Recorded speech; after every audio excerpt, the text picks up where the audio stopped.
your favorite Canadian that everybody should know, Della Hayes.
Behold, Della Hayes, the greatest YouTuber of all time. If you don't agree with me, bite me!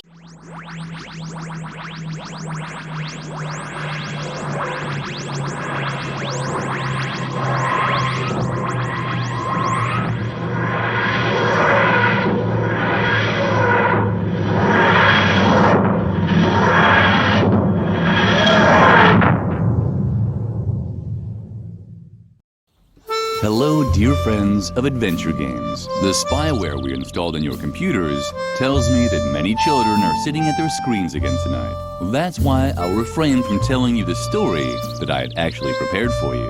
Of course, that's a real shame. It would have been such a good story.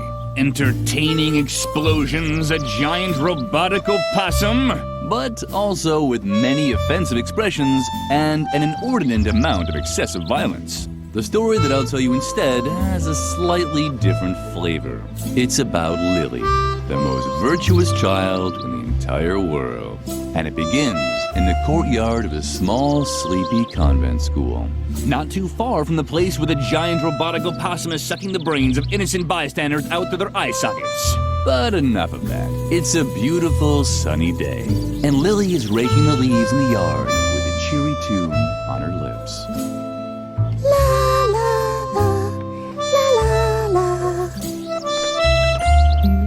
How many times do I have to tell you not to sing while working? You know very well that I hate the sound of cheerful children. These children are driving me crazy.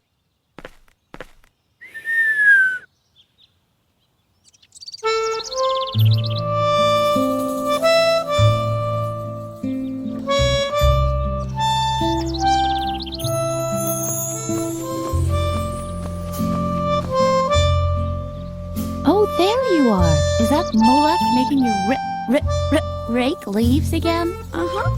Tuh, how boring. And so unnecessary, too. The leaves all drift back onto the path anyway. You should just come with me instead. I'm on a treasure hunt right now, you know? Well, it's your decision. You can always come to the swing tree later, when you're done here. I think I found something in the flower beds over there. Until then, see ya!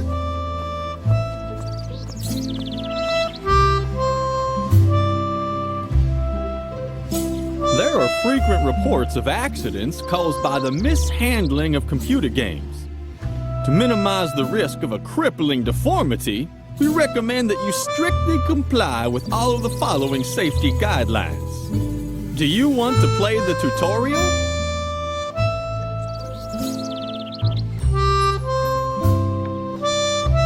You've decided to play the tutorial. That's very smart of you. And because you paid attention, you also know that with all these leaves here, the convent garden needs a good raking. Lily has already picked up the rake. Accordingly, the cursor now shows the picture of a rake. To discover the spots where Lily can rake, simply press the space bar. Why don't you just try it out right now?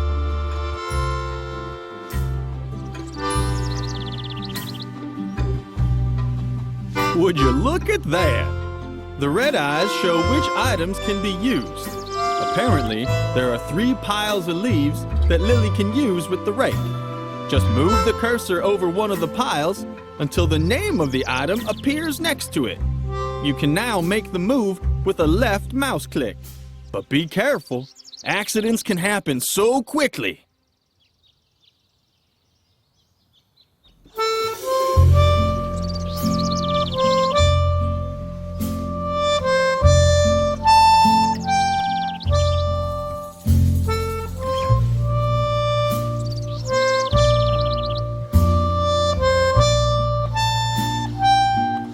Diggity! You've taken the first step without giving anyone a deep flesh wound. But your work isn't done yet. Finish the task for Mother Superior. It can't be that hard, can it?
What's that noise outside? It's unbearable! Lily! Now I've had it up to here! I guess I overestimated you once again. You're not even fit to rake leaves. It doesn't matter. I have 2 new tasks for you. The flower beds in the backyard have to be dug up again. Can you manage that? I doubt it, but we'll see. And while you're in the backyard, the swing tree is infested by termites. Come up with something to get rid of them for good. So, one more time for the really clueless. First, dig up the flower beds. Second, get rid of the termites infesting swing tree. You'll be very sorry if you don't do a good job. Lily has finished raking. She's no longer holding the rake in her hand, but she's still got it with her. If you would like to use it again, you can find it in Lily's inventory. Move the mouse cursor to the lower right edge of the screen to open the inventory. Be careful you don't get your finger caught. Amputations are such unhappy affairs.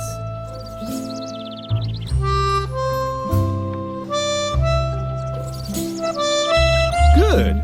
Now, click on the rake symbol with the left mouse button to pick up the rake again. You can now use the rake with other objects at any time, even with other inventory items. When you're done, use the right mouse button to carefully put the rake back into the inventory.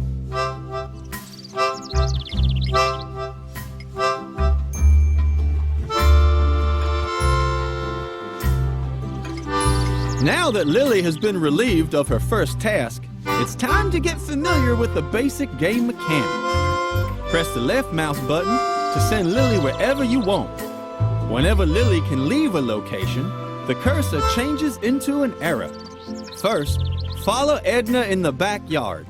The exit can be found at the right edge of the monitor. But be careful, that there arrow is sharp.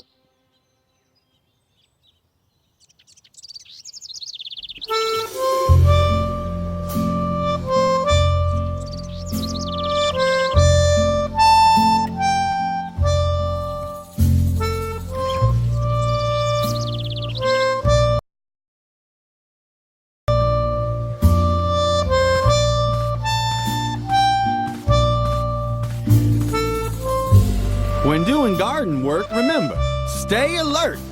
The cursor changes whenever Lily can interact with an object. Most objects can be examined. If so, an eye will appear on the right half of the cursor.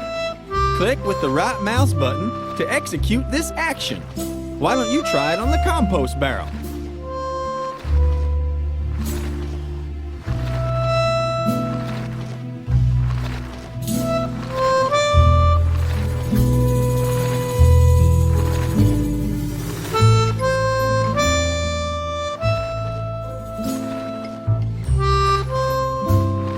It was too bad for the compost.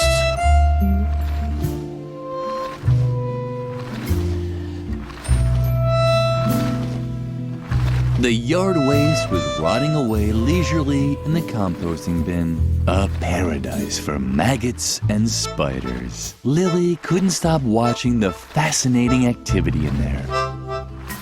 There are many items that you can interact with. Whenever an item can be used, a corresponding symbol is shown in the left half of the cursor. For example, you could suggest that Lily uses the tie swing. But whether that is really such a good idea, Lily would have loved to have played on the completely harmless tire swing. That's why she immediately climbed on the termite-infested tree. At least she would have done that, but apparently she preferred the risk of getting into deep trouble as soon as the players signed off. luckily, that turned out well. Next to the hand that stands for use, take, and eat drink is also a speech bubble for talk. The computer automatically selects the right icon. This ensures that Lily neither puts her hand in a hornet's nest nor eats thumbtacks. Seeing as you're already here, have a chat with Lily's friend Edna. She will certainly be pleased.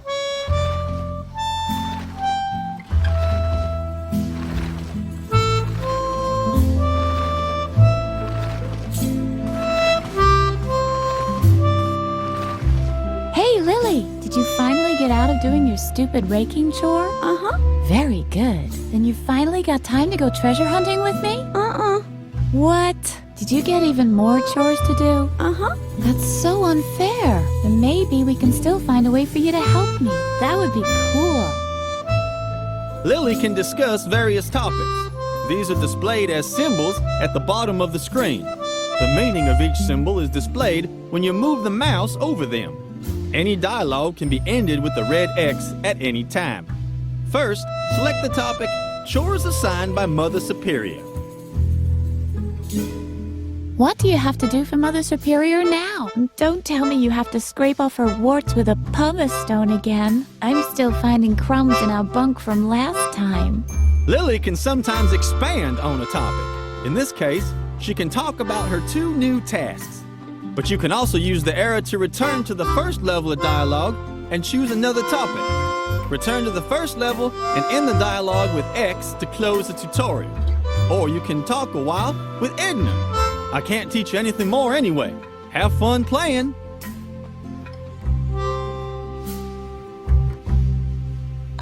She told you to get rid of the termites on the swing tree, right? Uh-huh.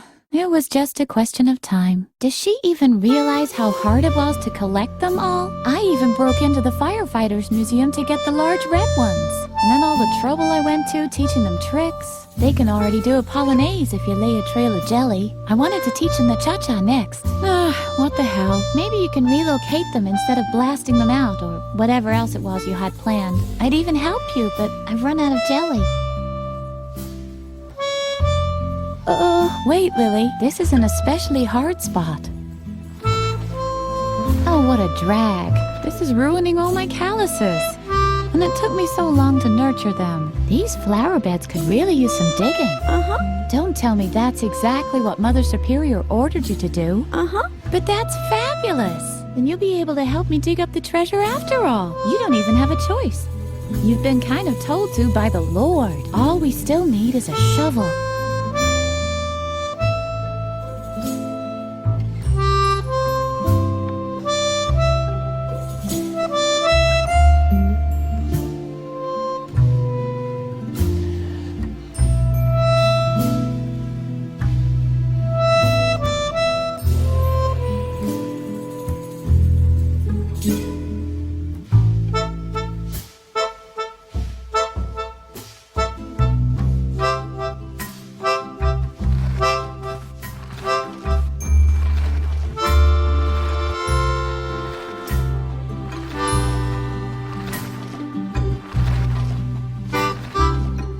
wing tree was crawling with termites. Why did Mother Superior dislike these cute little animals so much?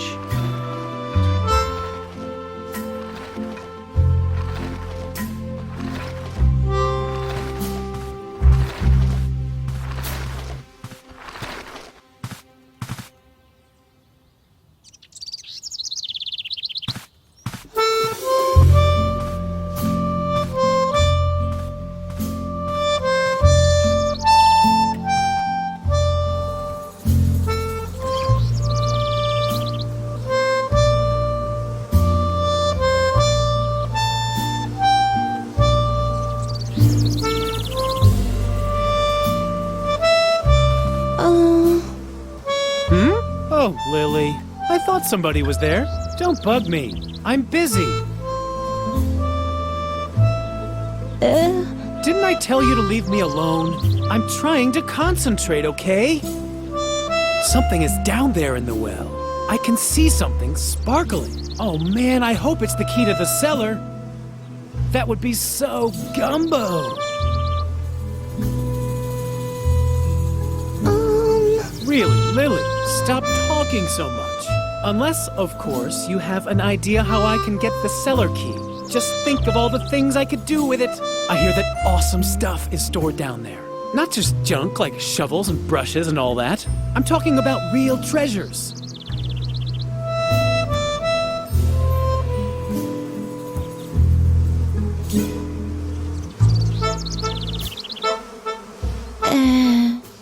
Let me guess. You don't know what gumbo is, right? Oh, Lily, you're just hopelessly square.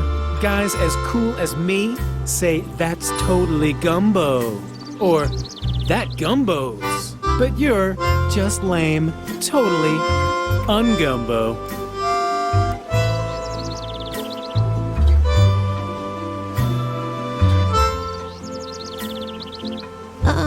Is this gonna be another one of your lectures about law and order at the convent? I'm so interested. Oi. What now? Can't you see I'm busy with the well? Or did your oh-so-great Mother Superior forbid that too? Uh-huh. Oh yeah?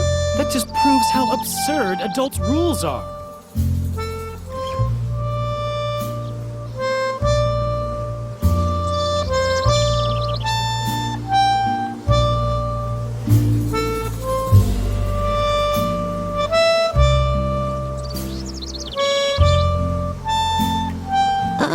Is that I'm so... What? You're still here? Don't creep around like that. I almost fell in the well from fright. Oh, how cute. Are you worried about me now? Or what? Don't worry. I'm not stupid. I'm not gonna climb down into the well. But not because Mother Superior has forbidden it. Just because it really is too dangerous. Although...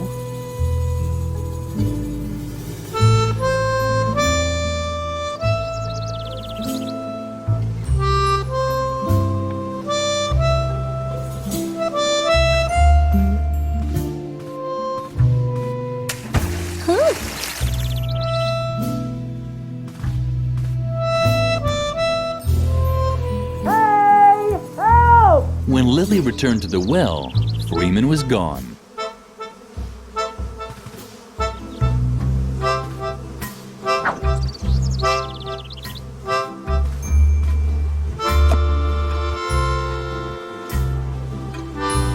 The idea was good, but Lily's arms were too short.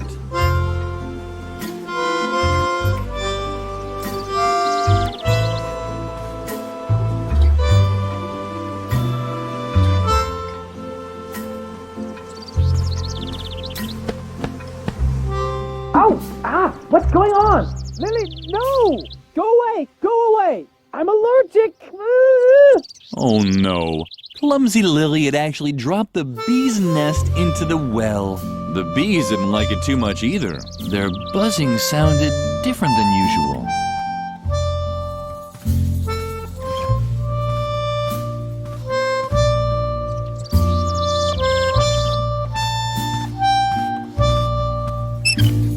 Too bad. The faucet was dry.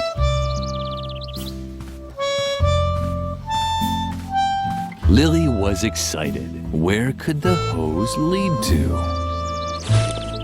What a surprise! The hose led to a thing.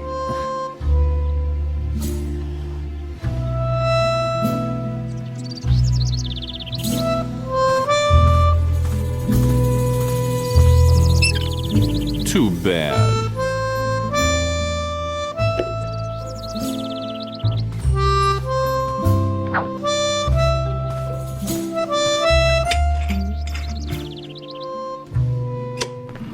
Lily, have you completely lost your mind?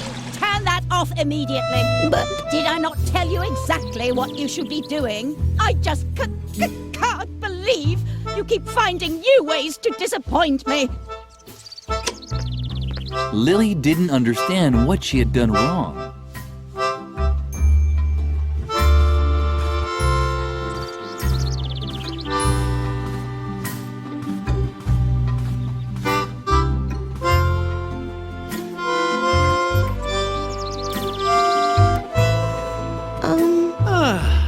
Lily, thanks a lot for your great help.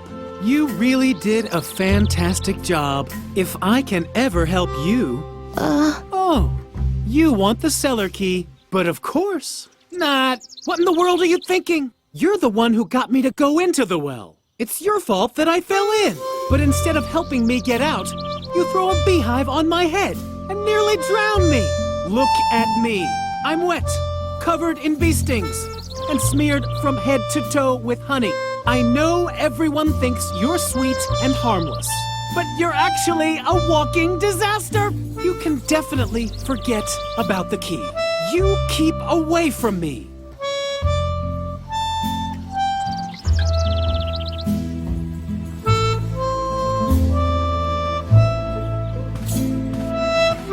Lily thought about collecting the honey with her bare hands. But then she remembered her recent scolding at the cafeteria.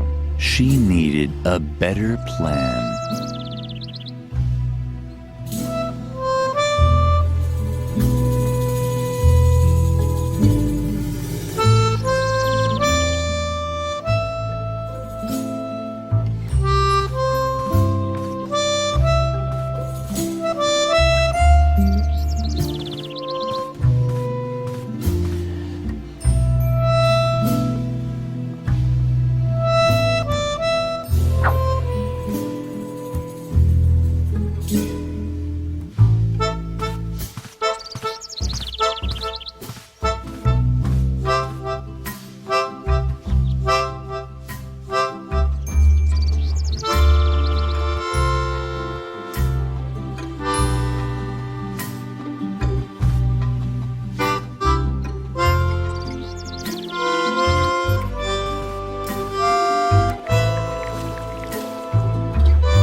The children would never get dessert in the cafeteria.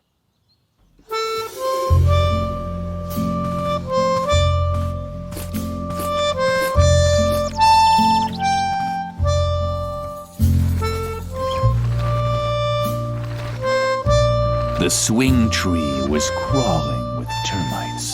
Why did Mother Superior dislike these cute little animals so much?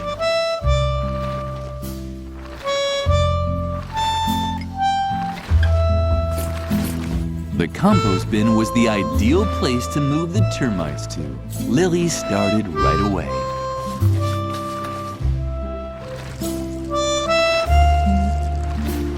So far, the plan had worked well. Maybe a little too well. The termites were now following Lily's spilled honey back into the courtyard. No, don't! Get away! Strange sounds were drifting towards her from over there. It was probably the termites celebrating their new home.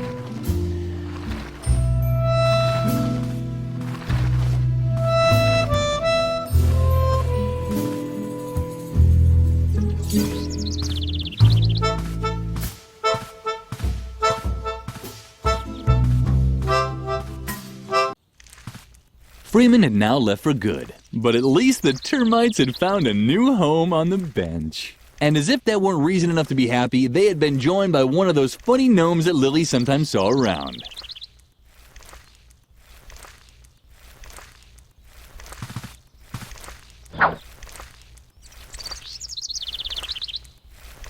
It looked like the termites had found a new home.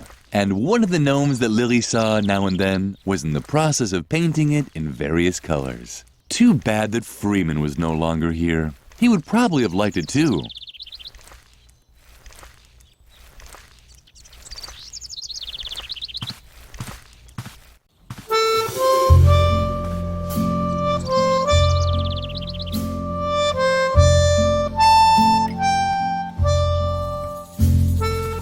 Mother Superior had strictly forbidden the children from playing in the cellar.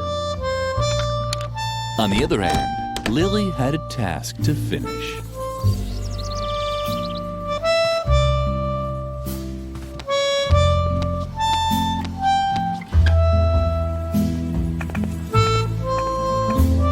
A shovel! That's exactly what Lily needed.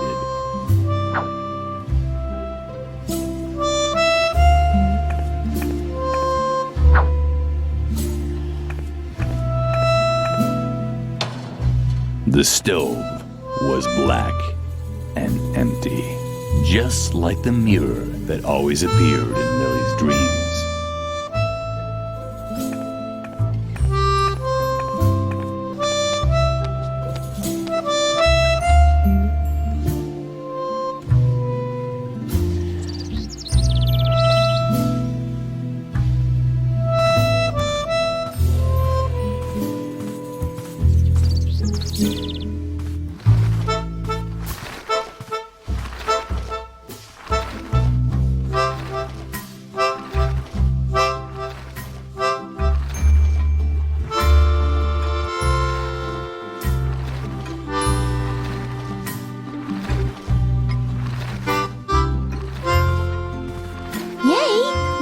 Shovel! Oh, Lily, you're the best. Let's not waste any time and dig up the treasure.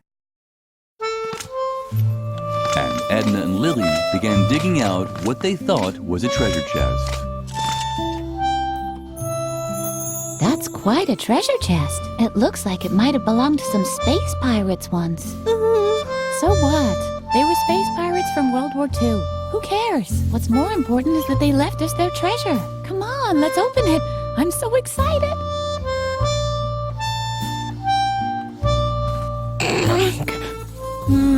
That's not gonna work.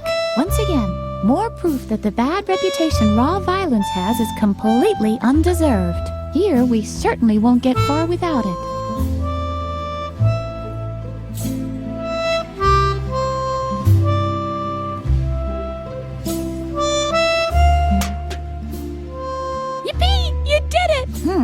And what's that supposed to be? Those space pirates must have led a pretty miserable life if this was their most precious treasure. Well, at least we have a fabulous chest, and I already have an idea what we can do with it. We'll bury our own treasure. Do you have anything on you? Some wool from embroidery class? Wow, that's perfect! Our friendship ribbon, the string that ties us both together, so to speak. Come on, put it in there. Now we just have to bury the chest again and... Lily! Where did the brat disappear to now? Lily! That's Mother Superior. What does she want now? We should check before she explodes. You have to be careful, you know? That took much too long for my liking. Is everyone finally here? Freeman is missing, Mother Superior. Say nothing more! Your lack of discipline has reached a level that I can no longer tolerate. From now on, all games on the convent grounds are forbidden. And until further notice, there will be no more dessert, and bedtime will be moved up by an hour. And in case you're wondering, it is the bad behavior of one specific student that has led me to take these measures. In my helplessness, I even decided to call on an expert for help. He's a renowned psychologist who will restore discipline and order here in the convent. The examination will take place this evening. The doctor will drive the mischief out of you once and for all. And I can guarantee this much. It won't be a pleasant experience. A psychological examination? Oh, Lily, I'm sure this is all about me. I desperately need a plan. Meet me near the beds. I'll need your help.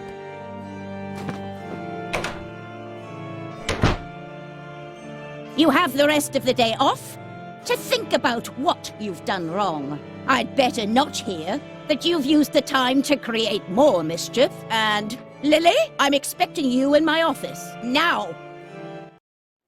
I'm very disappointed in you, Lily. Can you ever do anything right? Ugh. Not another word. Your constant excuses just make me even angrier. And now just don't stand around like an idiot. Well, get a move on.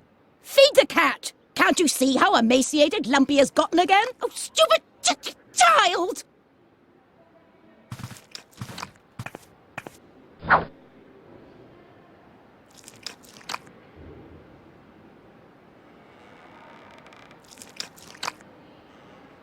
The cheerful flower seemed to like Lily. At least it bent forward just a touch when Lily came close. Stop dawdling. Feed the cat. Is that really so hard to understand? Feed the cat.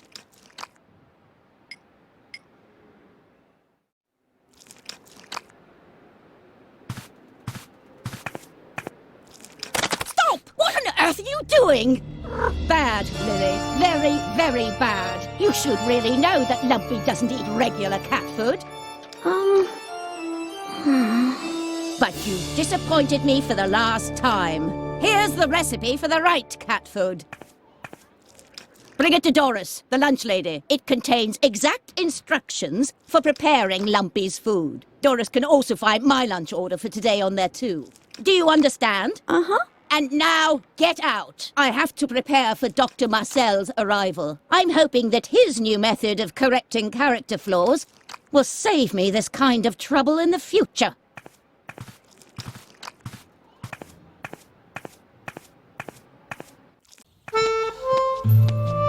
Lily felt miserable. Maybe Mother Superior was right, and this character correction would make everything better. The thought made Lily shudder. She had heard stories about Dr. Marcel. Dreadful stories. She should tell Edna the news. Dr. Marcel, you say? This confirms my worst suspicions. The doctor and I still have an old score to settle. I'm sure he's coming because of me. Lily, I can't stay here any longer. I'm going to leave the convent and go into hiding for a while. There's just one catch. That guy Garrett, who's constantly lurking around. I think he's spying on us for Mother Superior. So long as he keeps poking his nose into everything, I can't move freely. Do you think you can find a way to keep him off me for a while? Uh-huh. Oh, Lily, you're such a gem. What would I do without you?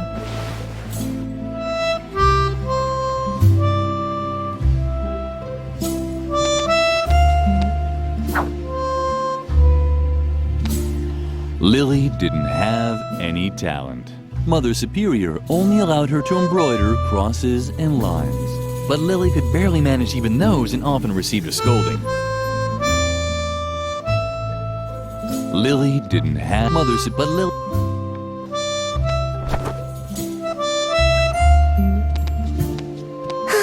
Shibuya power! Shibuya power! Volcano Pananoka! Shiny rainbow Miyazaki! Shing! Shing!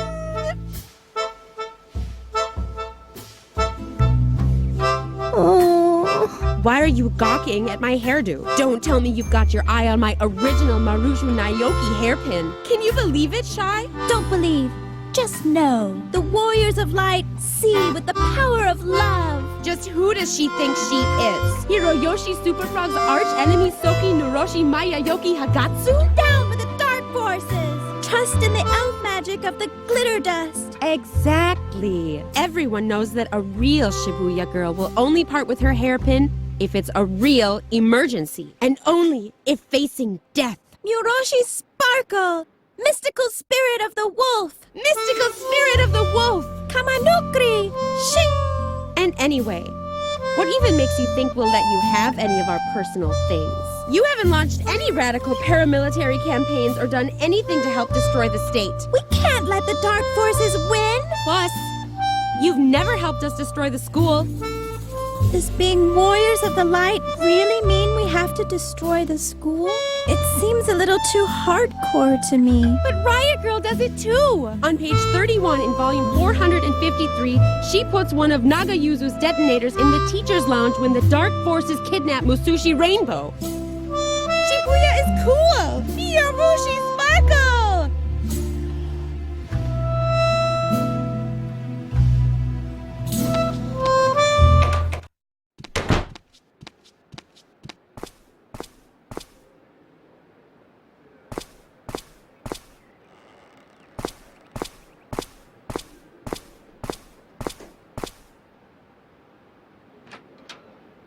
Uh-huh. Garrett was already there. Lily watched how her slippery fellow student disappeared into the chapel. After him!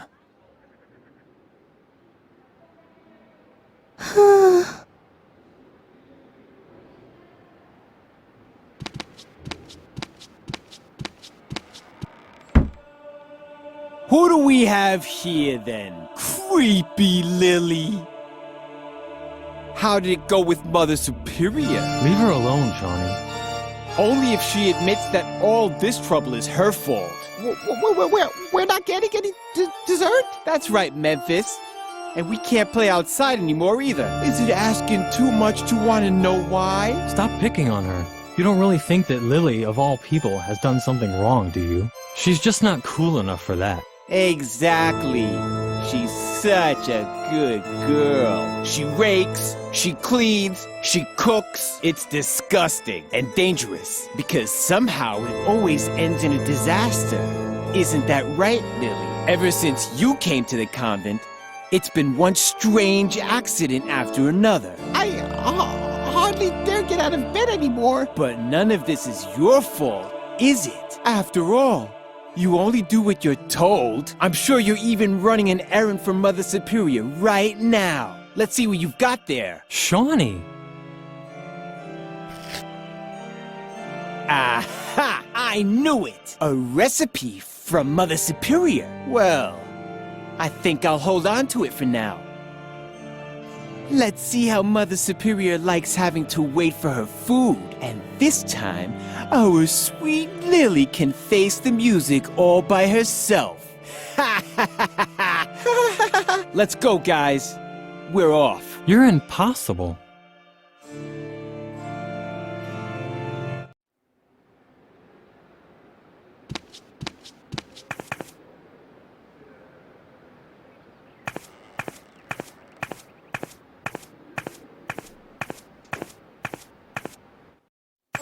What's this? Where had Garrett gone? The chapel didn't have a second exit.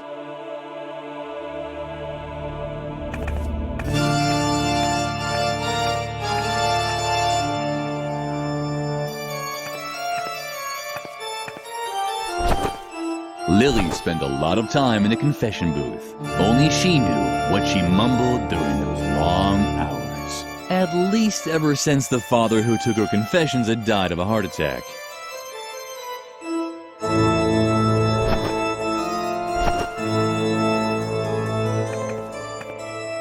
The carving showed a begging monk with conspicuously empty hands. But something was missing. Dignity, for example, but something else too.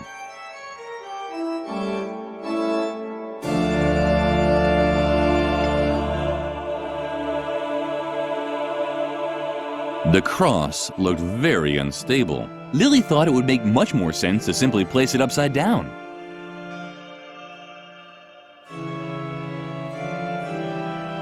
Please stay off the slabs, okay? You're interfering with my research.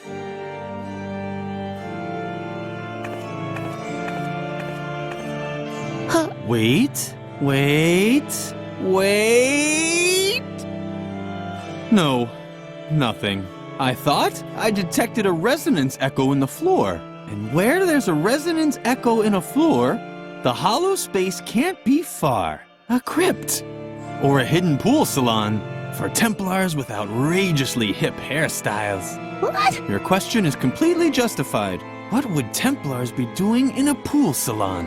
It's just one of the countless mysteries surrounding the Templars. Where did they come from? Where did they go? Did they get a group discount ticket for their journey? And who was their hairstylist? There is just one answer to all these questions. The Great Church Conspiracy. And we can be certain that the evidence is buried beneath these stone slabs. If only I had the right tool to dig it up. Find it.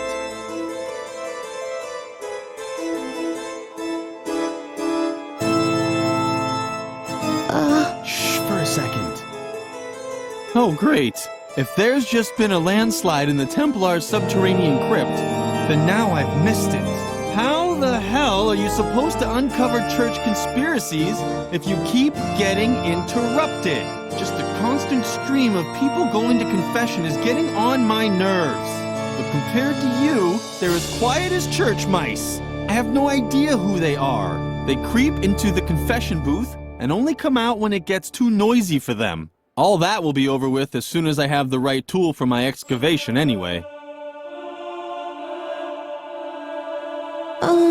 Shh! You're destroying the holy illuminescence of the stone slabs.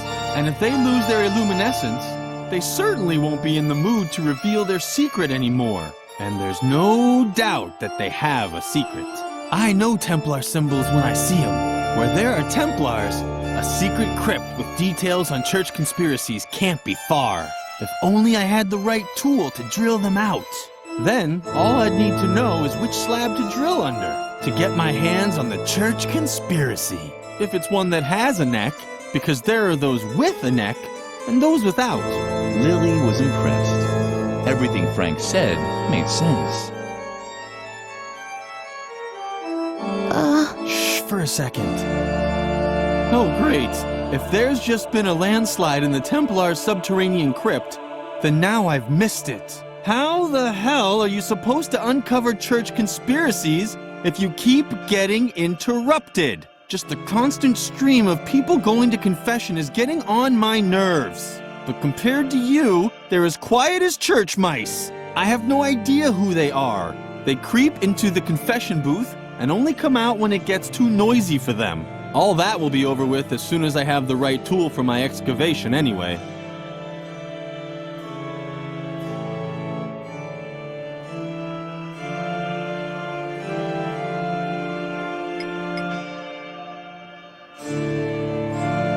Ah, very good. That's exactly what I need. Now, if I only knew where to drill. But such knowledge was probably lost long ago. No one is old enough to still remember the age of the Templars. Otherwise, I'm sure I'd have long since had that church conspiracy by the scruff of its neck. Oh well, I'll just start. Damn! How am I supposed to work with all this noise? Hey! Frank! Frank! Ah, what the hell?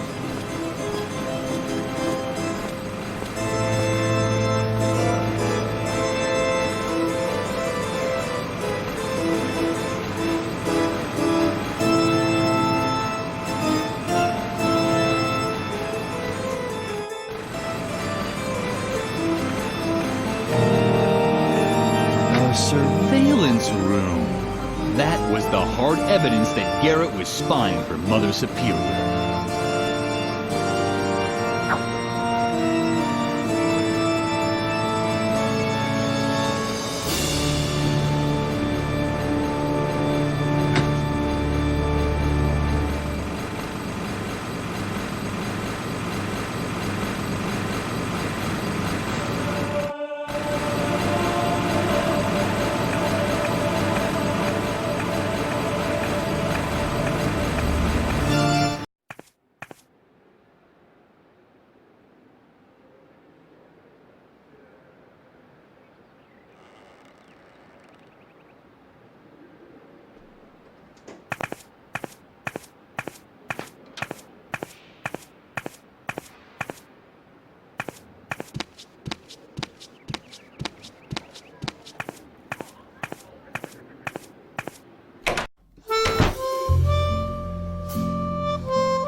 working on your imitating animal voices number. You can tell me about it later, okay?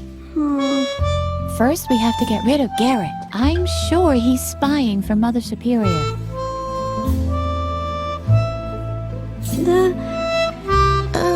Before you say anything, I thought of something else. I think Garrett has a secret hiding place in the chapel.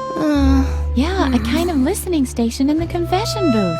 This should prove once and for all that he's spying for Mother Superior. The question is whether we can somehow use this knowledge against him. Lily actually had an idea. She would lock Garrett in his secret room. She could hardly wait to tell her best friend all about it. Wait, I know. What if we locked Garrett in his secret surveillance room? Just pretend you want to give confession, and when he's in his hiding place, wham! Our trap will snap shut on him. Oh, don't be sad, Lily. I'm sure you'll come up with a good idea next time. But for now, let's get to work. It was my plan, so now you have to set it in motion.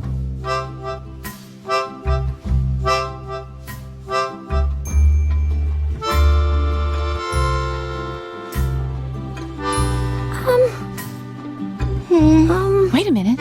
What's that? Do you hear those noises too? I think someone's drilling inside the chapel. It's probably just Frank looking for evidence of a church conspiracy again. Dang! That could ruin our plans. If Garrett can't listen in on you, we won't be able to lock him in his hiding place. You have to think of something to get rid of Frank. Did you happen to find the plans for my time machine? They weren't finished yet anyway. How big is the microwave oven in the school cafeteria? Forget it. That won't work. And all my other ideas are a little complicated. We don't have time for them. I guess the easiest thing to do would be to help him with his search. Once Frank has found what he's looking for, he'll hopefully stop drilling.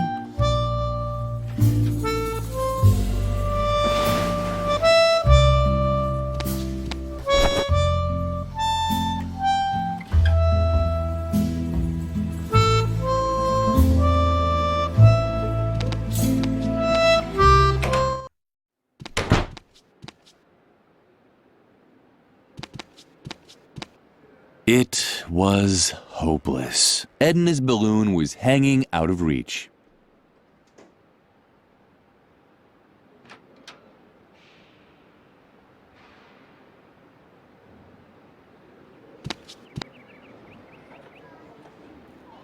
Lily had always liked the large painting in the main hall. It showed a dining table after a big meal, with a man in the center who had found the last cookie. Lily giggled at the thought that he would eat it all by himself, no matter how much the others begged.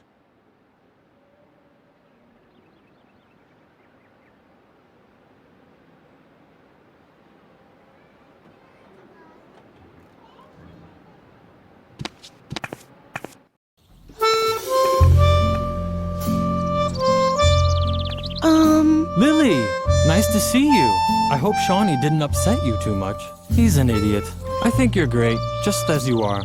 Lily's heart skipped a beat. This might have been the nicest thing anyone ever said to her.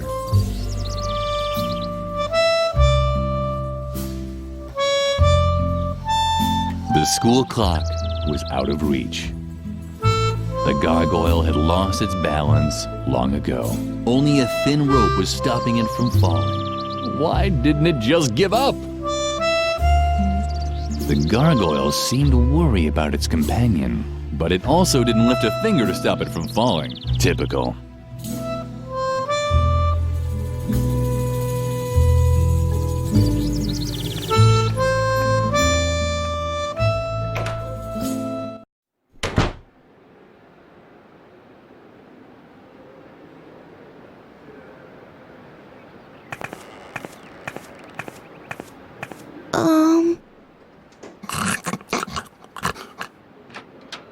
Oh, a visitor. What a rare animal. The hawk. But I don't mean the remake. I mean the original with extra ketchup, please.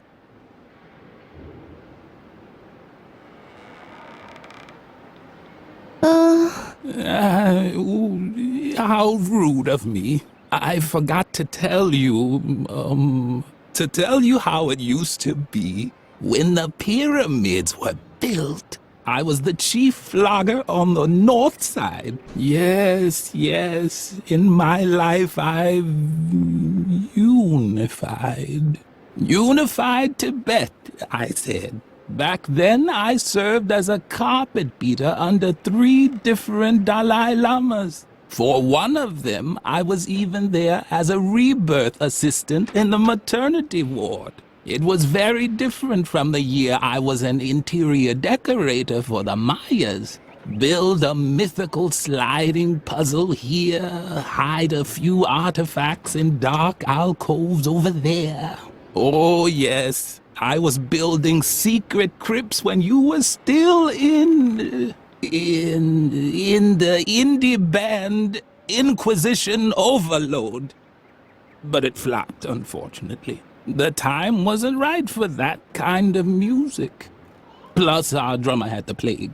I got old. So old that all I'm good for now is as an exhibition piece for history class.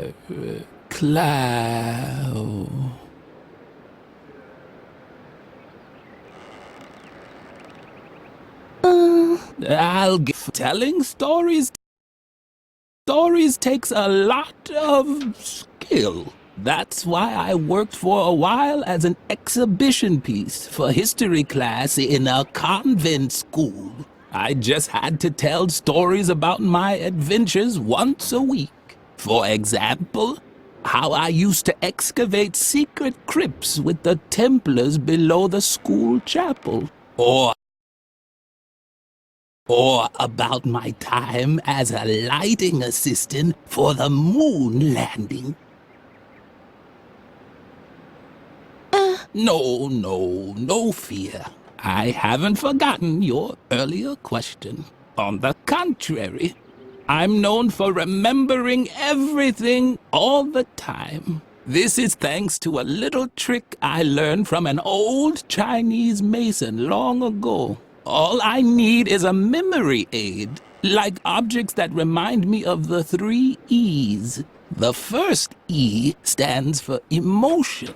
It tells me whether I was sad, happy, or angry in that situation. The second E stands for engagement. It reminds me of whether I overcame the situation with strength, heroic courage, or sleepiness. The third E stands for eating. To remember, I have to know which fruit I ate that day. Vitamins are good for the...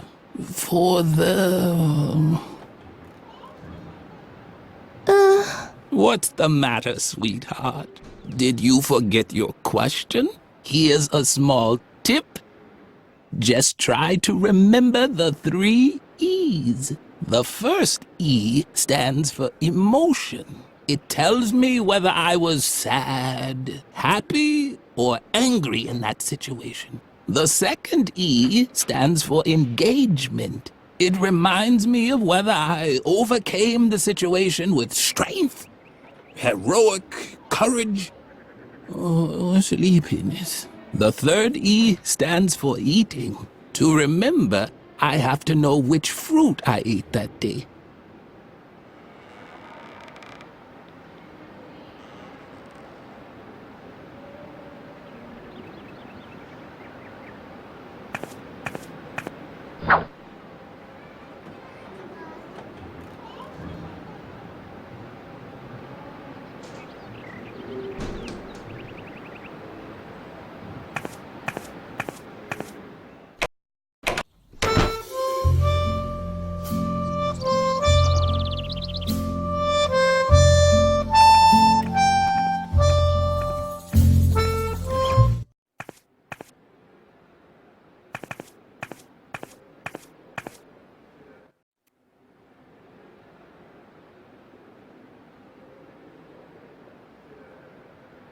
Each mask had 2 tiny holes for screws. Not even Lily's fingers could fit in there.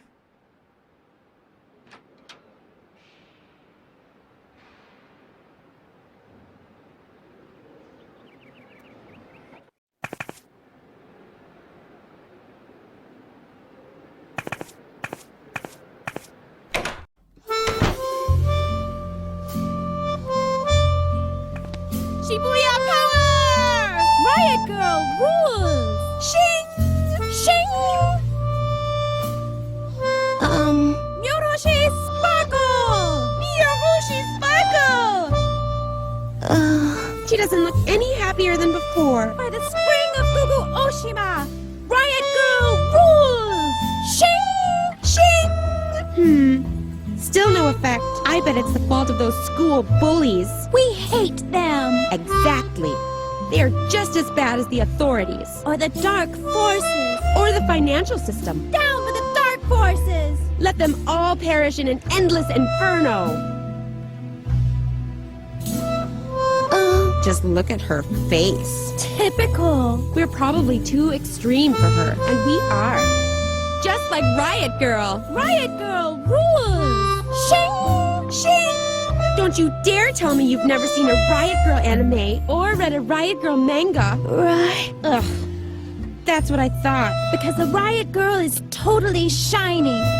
Down with the dark forces. And Riot Girl is totally fighting against society more than anything. That's why we're also totally fighting against society. Because Riot Girl is totally cool. That's why we have to destroy society. You can help us if you want. Down with the dark forces!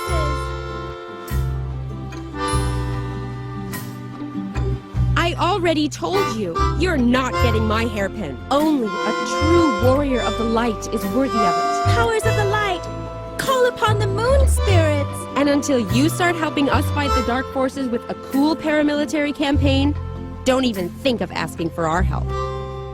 Miyorushi Sparkle! Miyorushi Sparkle!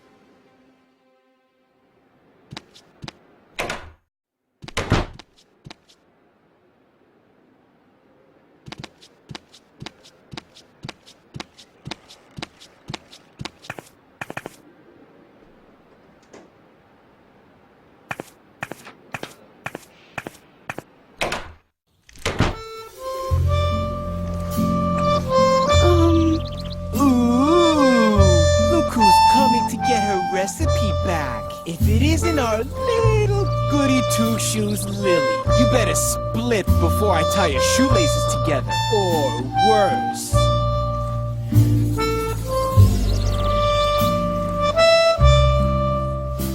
Shawnee was mean.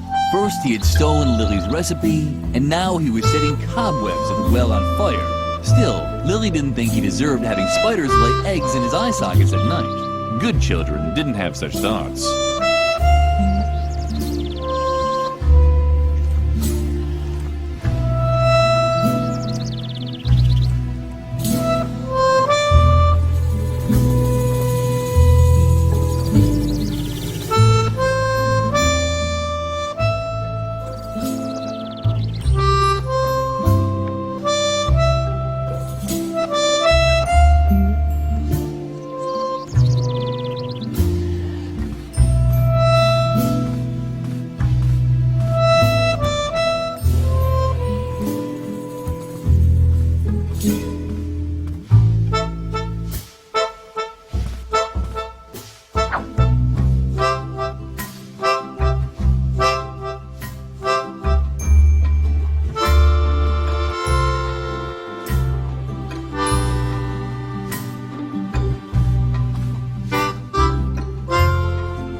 What have you got now? I hope it's a weapon for the battle against... But that's a real detonator! And it's live! You have to defuse it, Suka! Hurry! But with what? With the power of love! What? Are you... Wait! I know!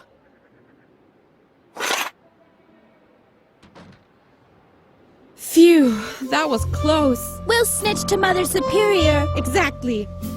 This time you really went too far, Lily. What on earth are you thinking? You're even crazier than I thought. Totally un-gumbo. Don't just stand there. Get that bomb away from us. Take it Somewhere where it can't do any damage. A bomb-proof place, a fireproof drum, or something like that?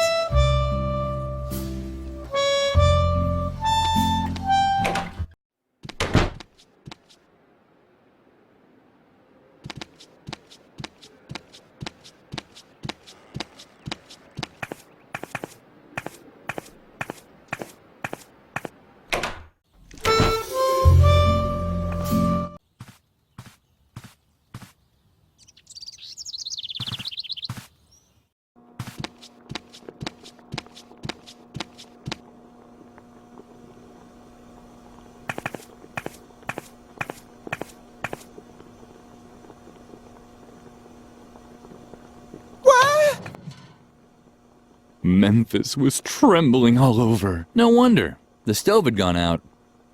Huh? What? Quick! Close the door before anyone sees me! This is the last safe place in the entire convent, and I want it to stay that way.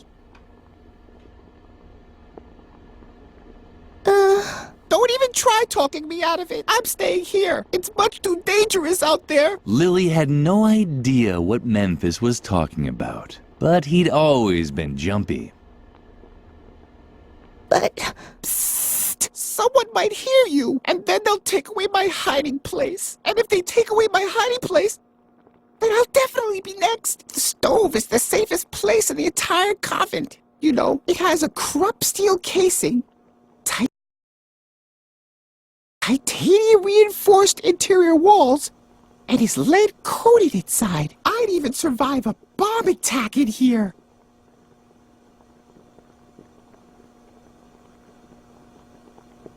La la la la. The end of the world is near. Now get lost before someone discovers me. If you're looking for your recipe, talk to Shorty. He pocketed it.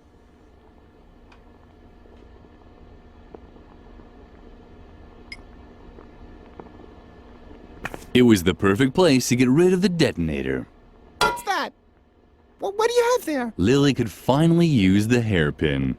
Does it have to blink like that? Lily closed the door again to keep Memphis's hiding place safe. Lily? Something seemed to be wrong with Lily's ears today. She kept hearing all these sounds.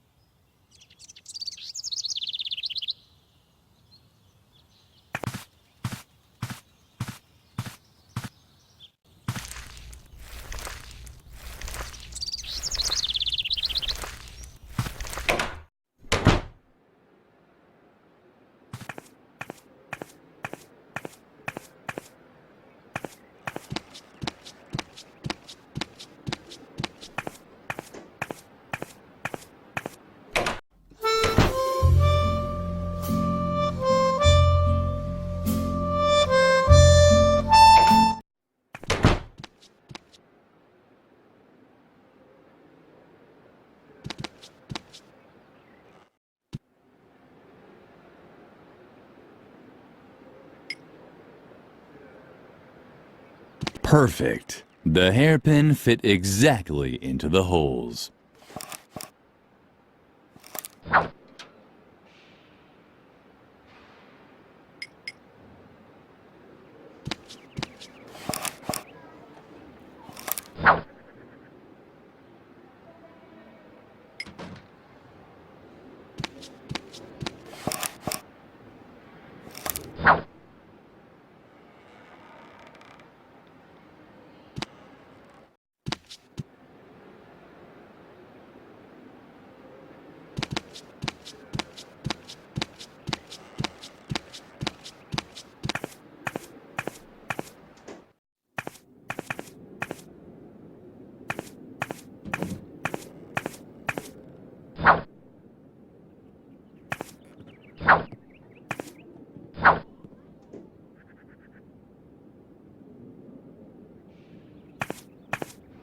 What are you creeping around here for? Feed the cat! Don't tell me you're done already.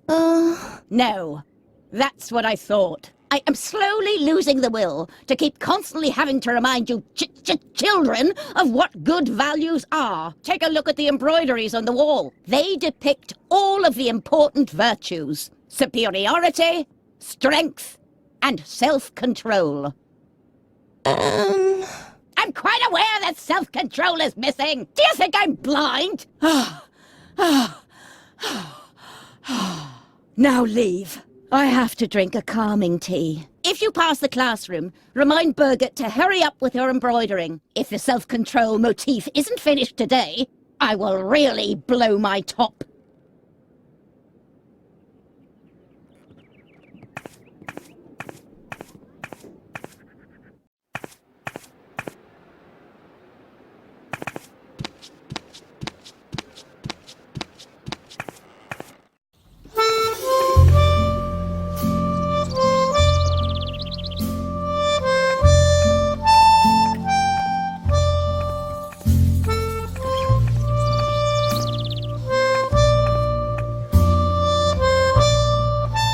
The cabinet was locked, as usual. The animal motifs were taboo for Lily. Mother Superior only allowed her to embroider crosses and lines. But Lily could barely manage even those and often received a scolding.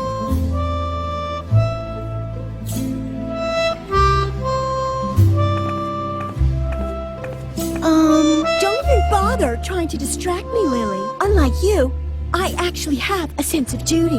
You don't get to be Mother Superior's favorite by just standing around like a moron all day. Like you. I work hard to get all those honors and rewards. The only thing I'm missing on my path to perfection is the Golden Girl Scouts badge on a ribbon. That's why I'm working overtime, to perfect my embroidering skills. Mother Superior loves the embroidery because the pictures of animals convey important values. But you wouldn't know anything about that. You've always been terrible at embroidering, and everything else for that matter.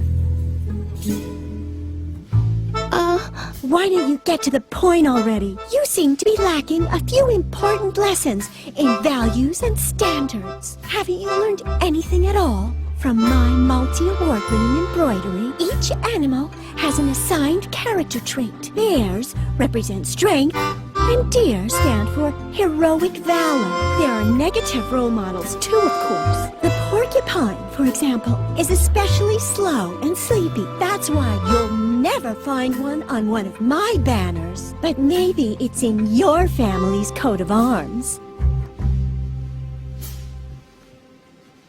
Oh, take your little boo-boos to Mother Superior. I'm not her deputy. Yet.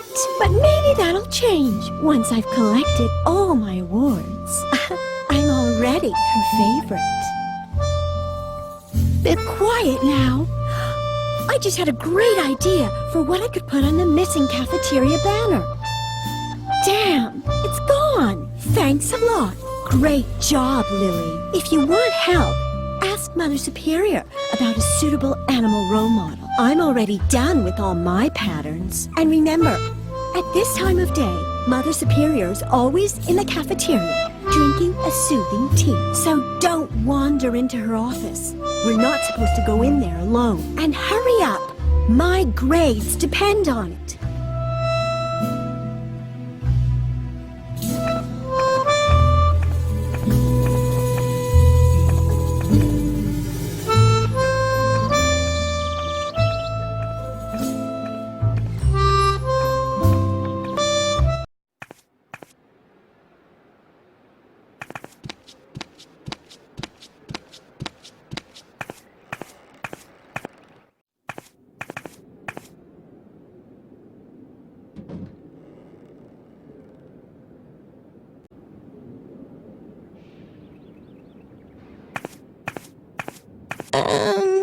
What was that?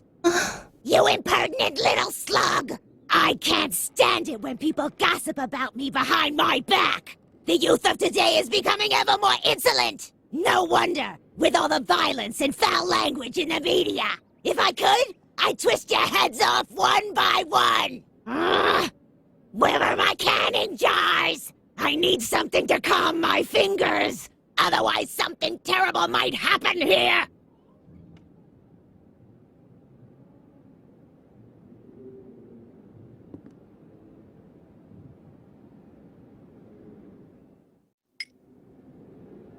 I've had it up to here! Haven't I told you 1,000 times already? hell out! Just wait! Can I have that? I need something to calm my fingers!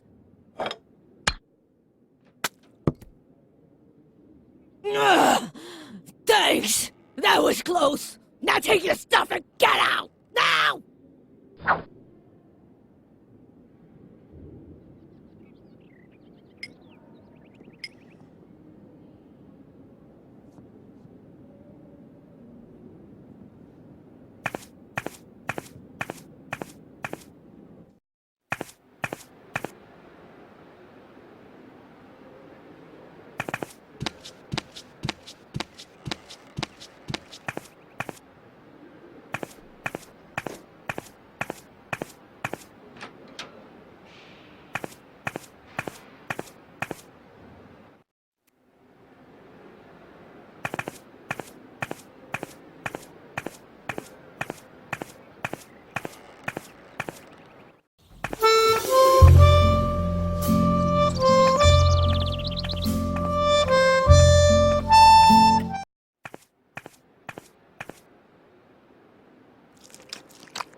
A note was pinned on the receipt holder.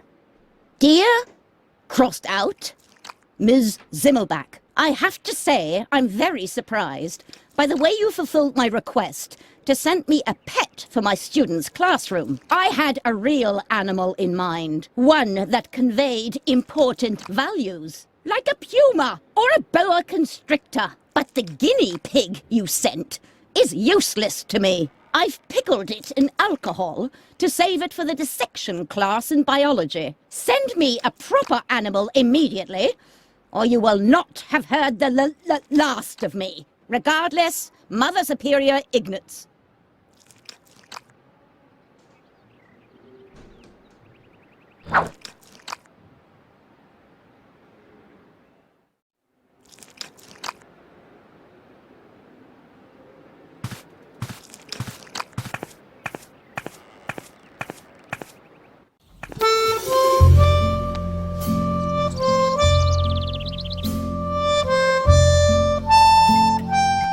Lily thought this idea was delightful. The guinea pig was bound to make a huge impression as an animal role model.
At least this is a regular animal motif.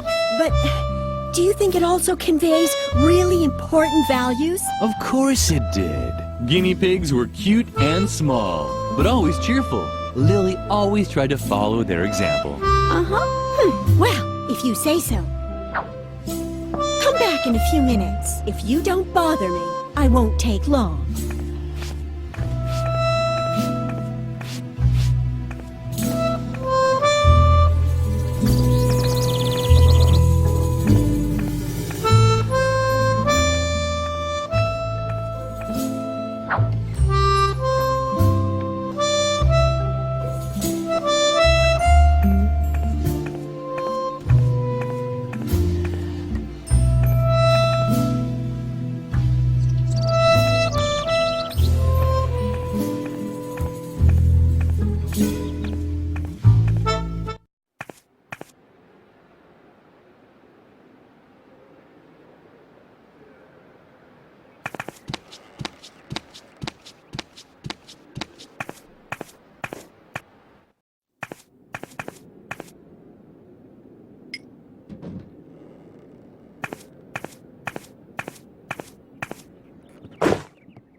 Birgit has finally finished the new banner, but what's that? A small, dirty guinea pig? Birgit didn't really make this, did she? Uh-huh. That can't be true. Can I not rely on anyone here? Just you wait. She'll get what's coming to her.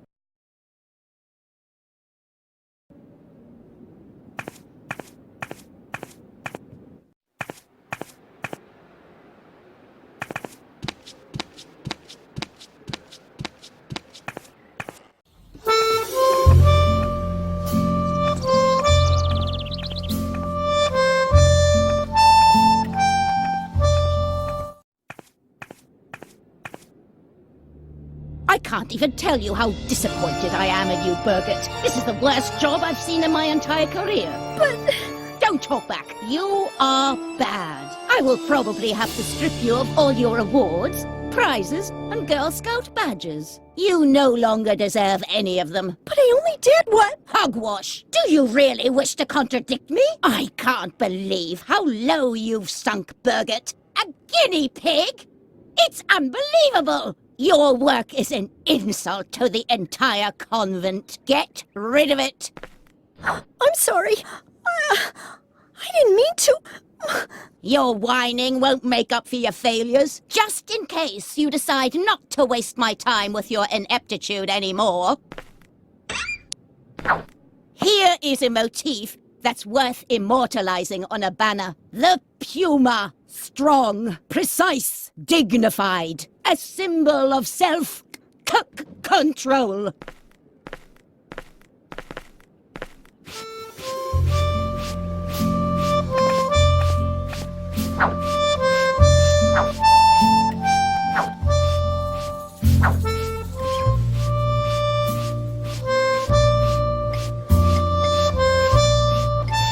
The embroidery was of a unicorn with 8 legs. Lily loved the unusual embroidery more than anything. But she didn't know who had made it. When asked about it, Mother Superior was even more vexed than usual.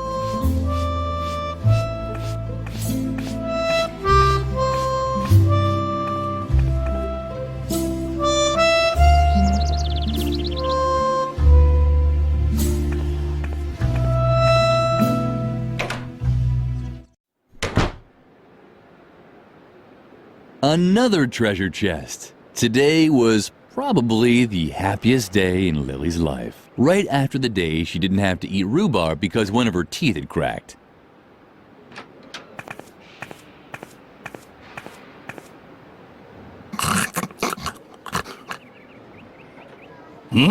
What? Do we know each other? Uh-huh.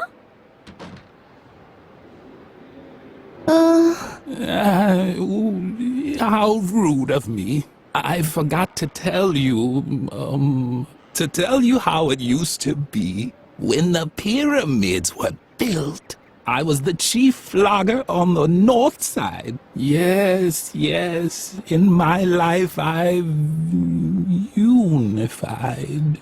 Unified Tibet, I said. Back then, I served as a carpet beater under 3 different Dalai Lamas. For one of them, I was even there as a rebirth assistant in the maternity ward. It was very different from the year I was an interior decorator for the Mayas. Build a mythical sliding puzzle here, hide a few artifacts in dark alcoves over there. Oh, yes. I was building secret crypts when you were still in the indie band Inquisition Overload. But it flopped, unfortunately. The time wasn't right for that kind of music. Plus, our drummer had the plague. I got old. So old that all I'm good for now is as an exhibition piece for history class.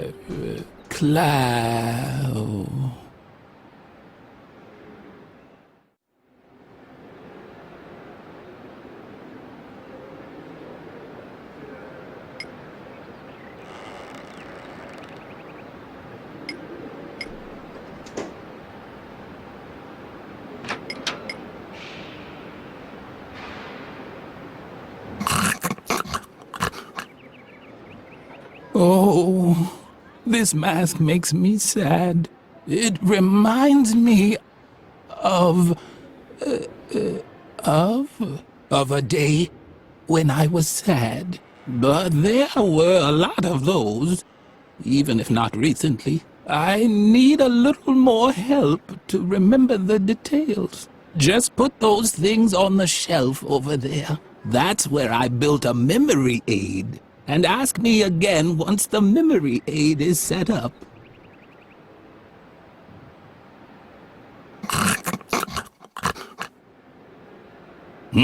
What? Do we know each?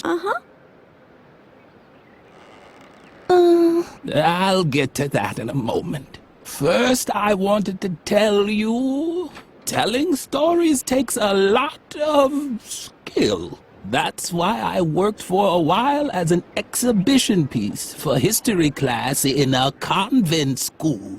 I just had to tell stories about my adventures once a week. For example, how I used to excavate secret crypts with the Templars below the school chapel. Or about my... No fear. I haven't forgotten your earlier question. On the contrary, I'm known for remembering everything all the time. This is thanks to a little trick I learned from an old Chinese mason long ago. All I need is a memory aid, like objects that remind me of the 3 E's. The first E stands for emotion. It tells me whether I was sad, happy, or angry in that situation. The second E stands for engagement. It reminds me of whether I overcame the situation with strength, heroic courage, or sleepiness. The third E stands for eating. To remember, I have to know which fruit I ate that day. Vitamins are good for the...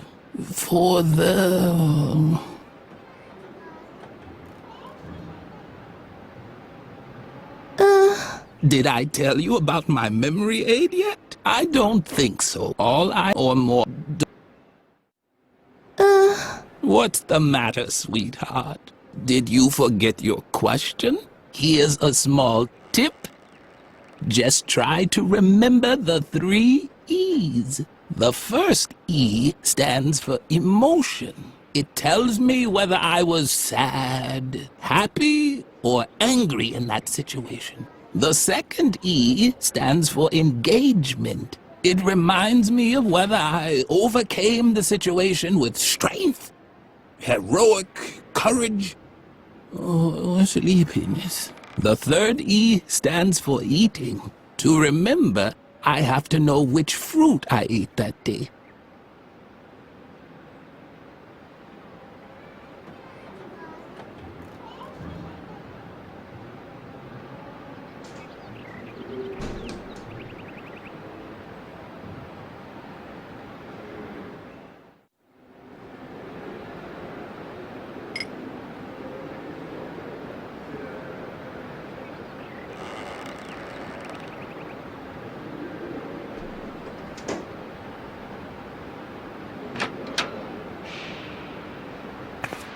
It was the old man's memory aid. If Lily wanted him to help her, she had to find the right objects: an emotion, an engagement, and something to eat.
Hmm?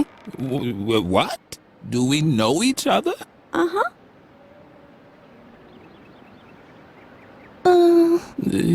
Wait. Wasn't I just about to tell you something? Fortunately, I created a memory aid just for this anecdote. Ah, exactly. Now I remember. On that day, I was particularly angry. We had just laid the stone slabs in the chapel when the Templar Knights returned from a secret meeting. They examined my work and praised me for doing a heroic job. Then they gave me a coconut. It was one of the greatest days of my life. Here, I even still have the book in which I wrote everything down, including the meaning of the secret Templar symbols on the stone slabs. And now please leave me alone. All this reminds me too much of how I once helped a little girl uncover the mystery of the secret crypt below the chapel. One day I really have to tell you that story.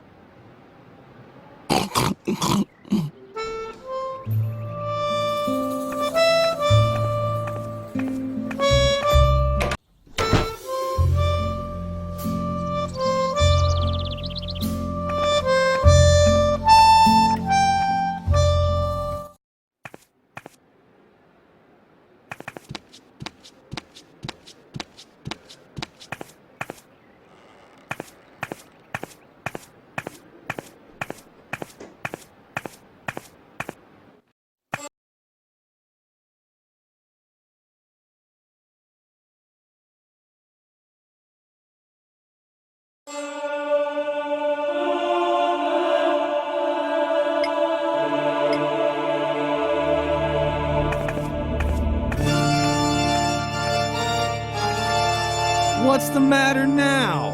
My goodness, that does look very interesting. Uh-huh. Let's see.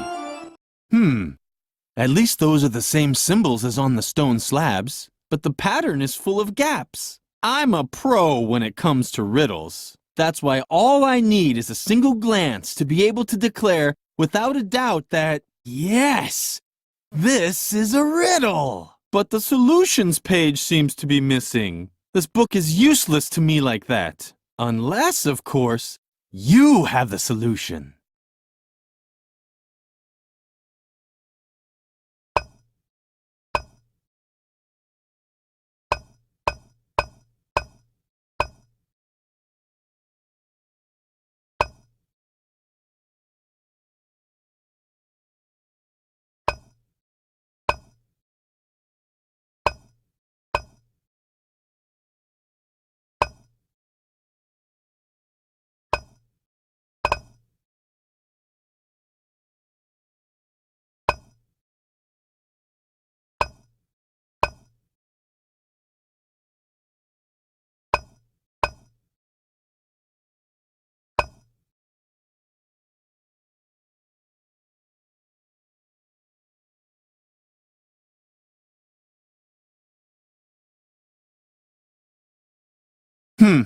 No, that doesn't make sense. I think I'll keep drilling randomly. What? Huh? What? I'm sorry, but you have to... My ears...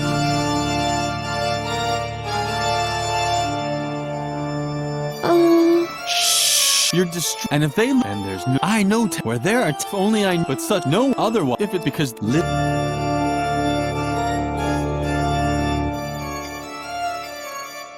What's the matter now? My goodness, that does look very interesting. Uh-huh. Let's see. At least those are the same symbols as on the stone slabs, but the pattern is full of gaps. I'm a pro when it comes to riddles. That's why all I need is a single glance to be able to declare without a doubt that, yes, this is a riddle. But the solutions page seems to be missing. This book is useless to me like that. Unless, of course, you have the solution.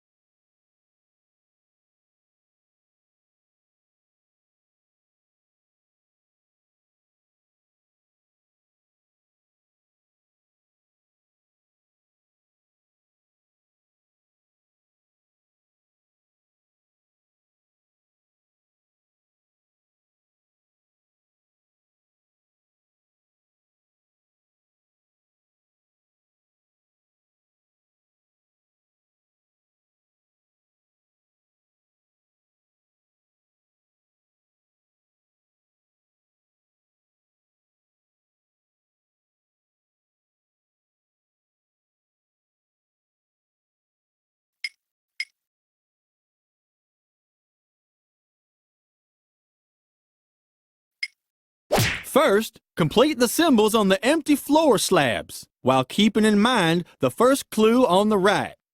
Click once on the empty space to access a selection menu.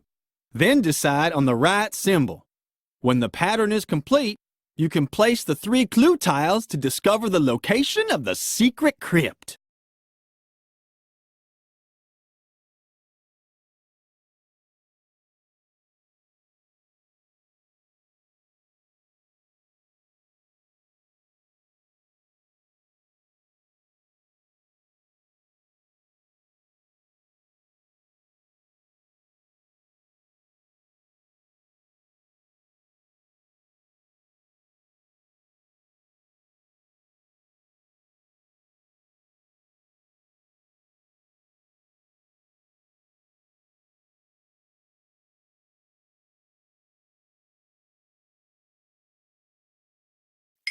Yes! Yes! That has to be it! I have solved the mystery! Thanks for holding the book all this time. You're blocking the way. May I?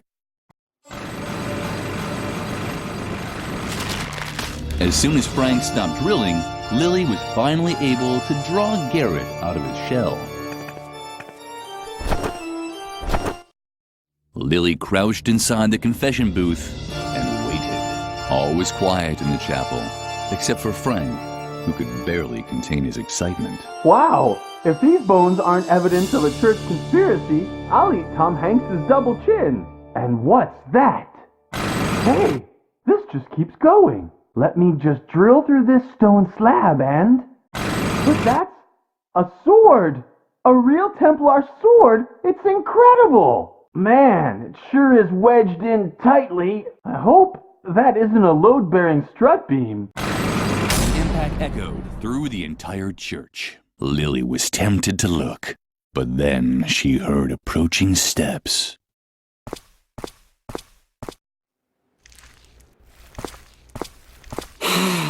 It's so blissfully quiet. I can finally take up my listening post again.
The good old confession booth. Lily had been coming here.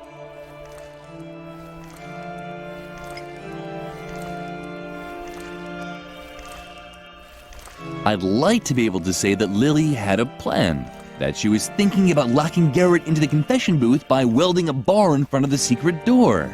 But Lily was just thinking about ponies.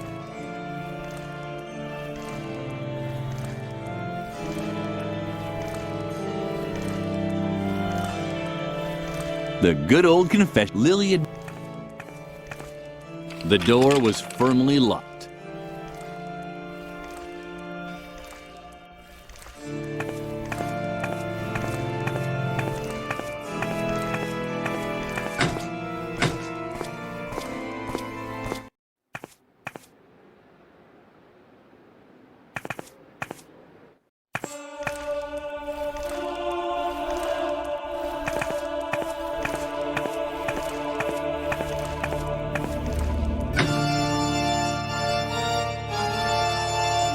A surveillance...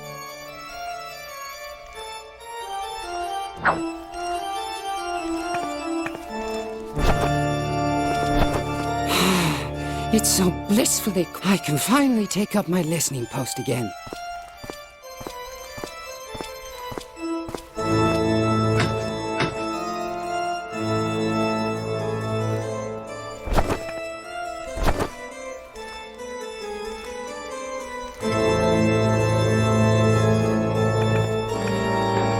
What's going on? Is that you, Lily? Do you think that's funny? Let me out, now! Lily felt uncomfortable about it. Locking someone into a confession booth was probably not appropriate for a well-behaved girl. On the other hand, she was doing Edna a big favor. She could hardly wait to tell her best friend all about it. So, Garrett is out of the picture. Very good. But I'm still in danger. Before I can leave the convent, you have to help me cover my tracks. The doctor can't find out that I was ever here. Could you do that for me? Uh-huh. Great. Let's see. First, you have to get rid of the balloon that I left in the main hall. It even has my portrait on it.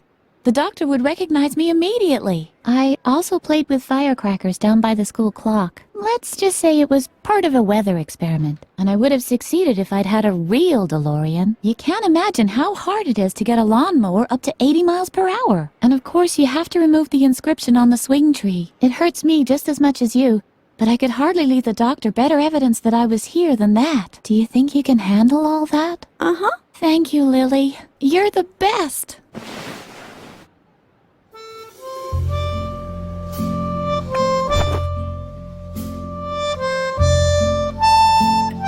Lily had always thought Shy was very pretty, much prettier than herself. But cutting off a girl's hair while she was sleeping so that you could use it to make yourself a wig just wasn't right. That's why Lily returned each night to her bunk without actually doing anything.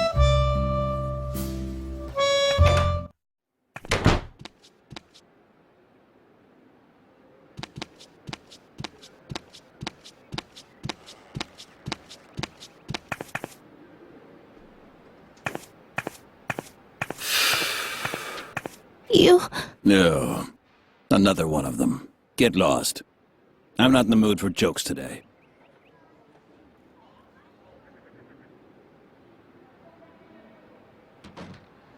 You? Why are you staring at my cigarettes like that? They're not for sensitive children like you.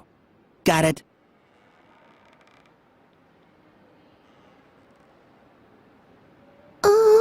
You're probably wondering what I'm doing here, right? My name is Ernest. Funny Ernest. Ha! And I applied as a child therapist here. But no, Mother Superior had already found someone else. That Dr. Marcel. A nuthouse shrink. Can you believe it? I wouldn't let that guy anywhere near my kids, even if I knew where they were. That's what I get for retraining as a psychologist. Laughter is the best therapy.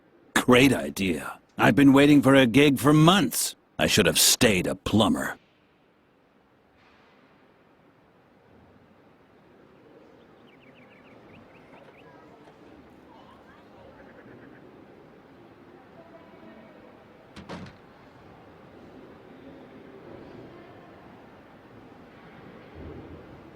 What? No. Oh. You want to see a few tricks, don't you? I knew I shouldn't have said that.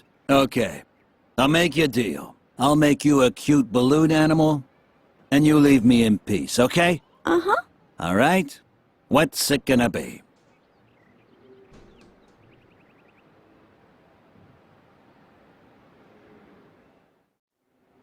Ew. A wrench? Why not? I know all about wrenches.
What Lily now did was actually void of all logic, and she could already hear uproar of the online reviewer, but she did it anyway.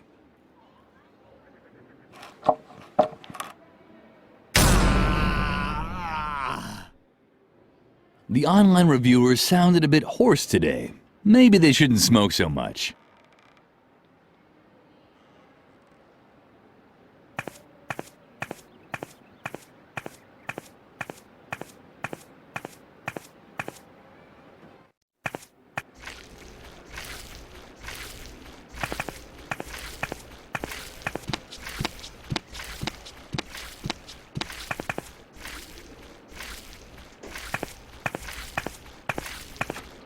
Done.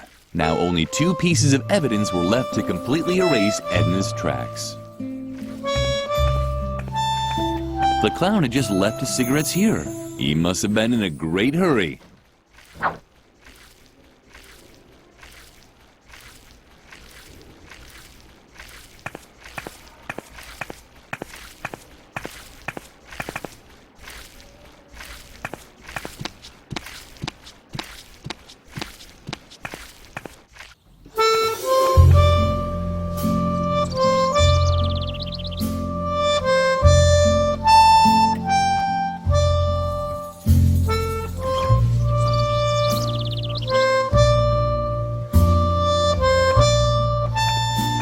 Apparently, Birgit had set down her work, but she had completed the banner with the puma motif.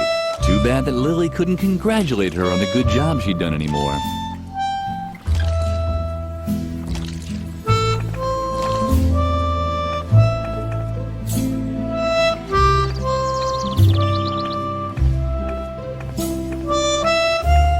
Psst. Lily, I really have to ask you something. Do you like me? Uh-huh. Thank goodness. I wasn't really sure, because there's something on my mind. It's about my feelings, and I'd like to ask you a really huge favor. Would you do something for me? Uh-huh. Really? Wow, I'm so excited. Okay, calm down, Capu. So, would you give this letter to Shy? Uh-huh. I really have to meet her. So, could you just give her the letter? Man, that's so cool of you. You're really the best, Lily.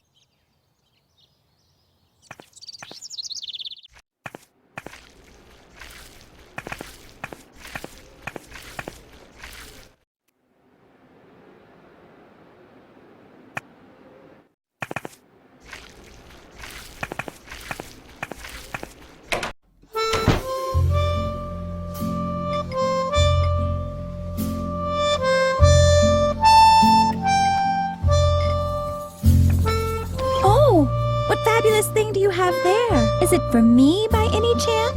Lily hesitated. Certainly not because she begrudged Shy her meeting with Capu. No. She was worried. Who knew what sort of things could be in the envelope? A snake? A scorpion? The anthrax virus? In the end, she decided to give Shy the letter, after all. Uh-huh.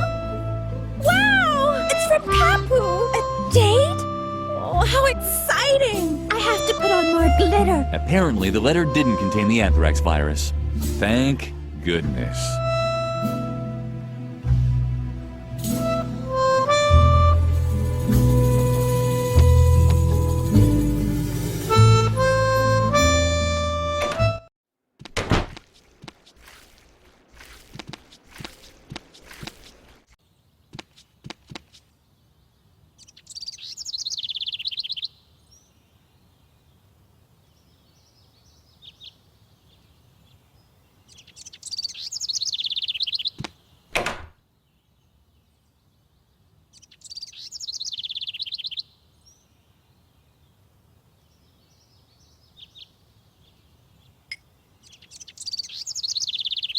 It wouldn't take much to make the gargoyle completely lose its balance, but Lily didn't even have that on her.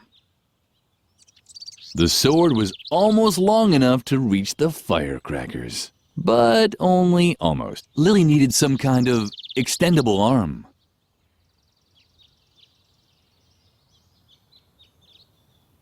The sword may not have reached the firecrackers or the rope, but it fit perfectly into the mesh of the clock hands. So perfectly that it got stuck in there.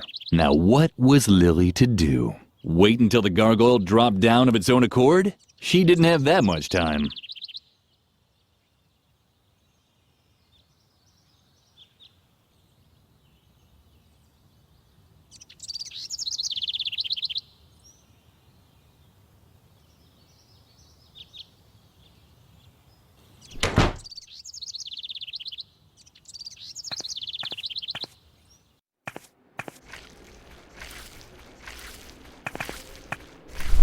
The clock in the tower sounded duller than usual today. Was it really that late already?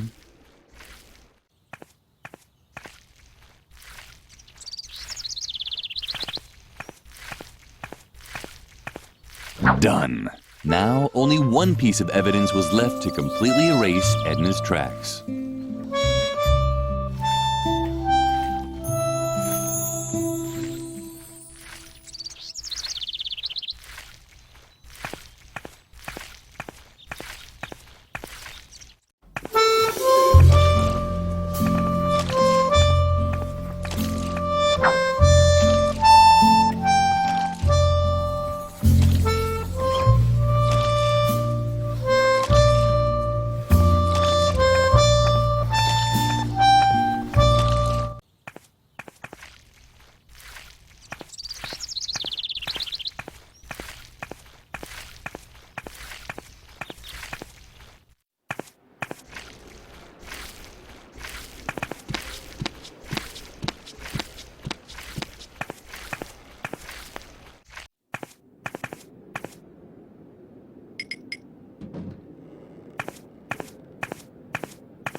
Ah, that's what I call an outstanding motif. Effective and controlled. A symbol of complete self-control. Just like the directors of this convent. This will impress the doctor. Come along, Lily. Birgit has earned another award.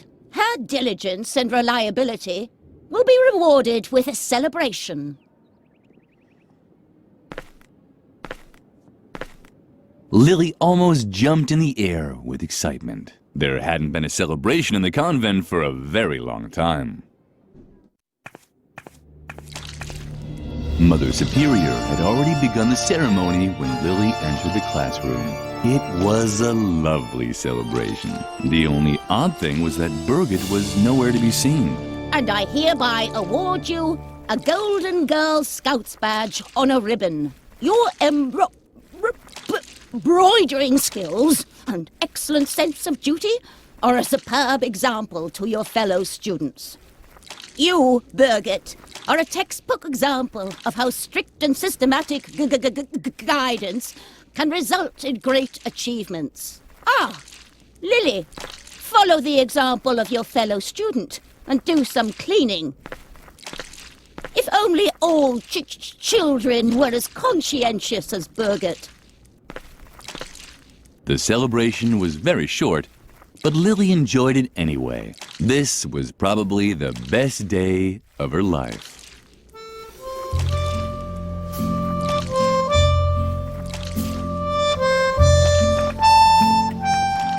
Lily thought that the Girl Scouts badge was much too precious to leave lying about like that. She put it in her pocket just to be safe.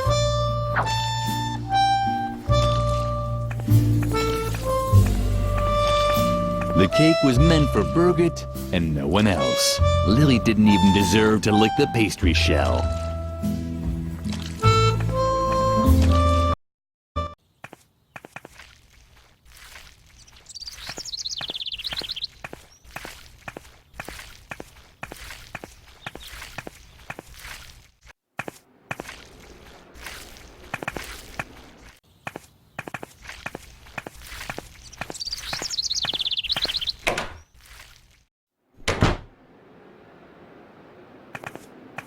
Hey, don't touch it. That's my old Boy Scout equipment. I might be old, but I can tell you stories that'll make your ears ring. Some of them are about my old Boy Scout equipment, but only certified Boy Scouts are allowed to touch it. So get your hands... Oh.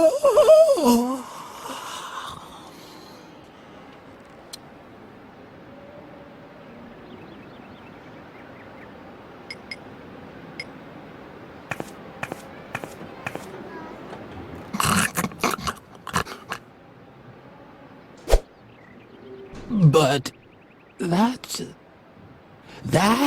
the Golden Girl Scouts badge on a ribbon. I had no idea I was talking to a genuine scout. I was a Boy Scout once, you know. Ha! Well, knock me over with my things over there. They're lying in that chest, you know. Because among scouts there's no such thing as ownership and...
You again? You shouldn't be wandering the cafeteria between mealtimes! The strangest accidents have happened then, and I have an alibi for nearly all of them.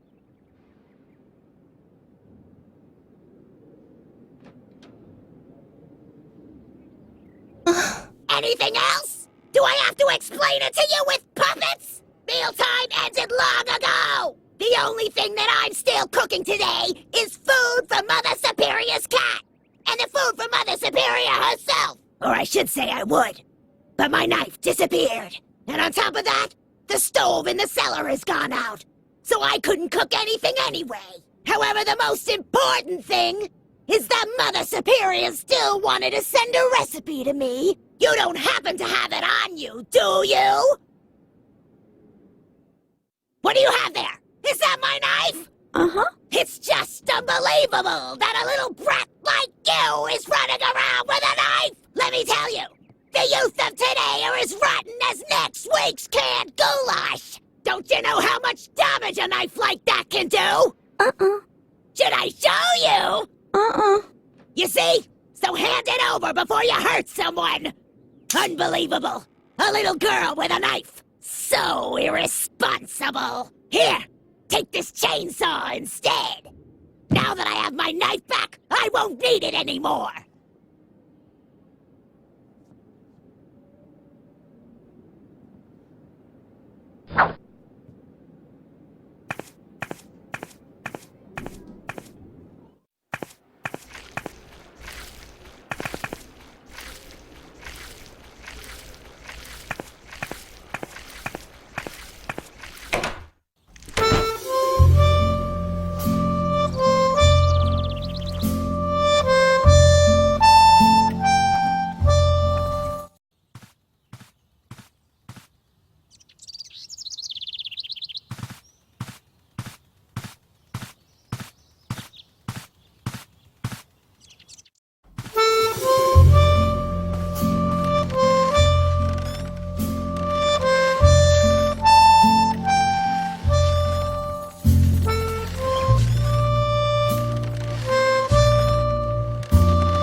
Suka didn't seem to notice Lily.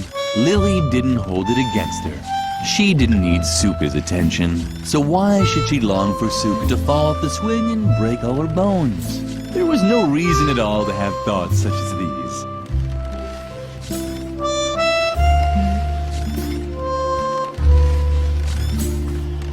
The idea was good, but unfortunately there wasn't any gasoline for the chainsaw.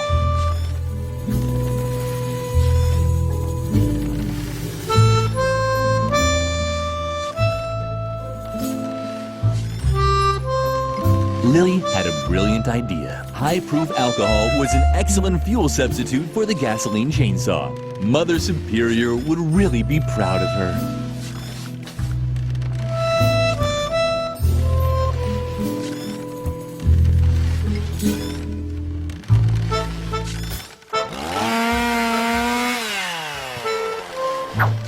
Done. Lily had finished all of Edna's jobs and had gotten rid of all of the evidence. She could hardly wait to tell her best friend all about it. Lily, thank God. I have a new and much more serious problem. I can't find my diary anywhere, and all my escape plans are written in it. I even drew a map where I marked my hiding place. So forget about getting rid of the evidence. No, just forget it. It wasn't important anyway. The diary now has top priority. Please, help me look for it. If Mother Superior gets her hands on it, I'm done for. It has to be somewhere around here. Of course, Lily immediately knew what to do. She immediately knew what to do. Oh, man. Was that really so hard? The diary was lying right there. Or hanging, rather. The telltale drawings were dangling from the claw of a dumb, gawking pigeon.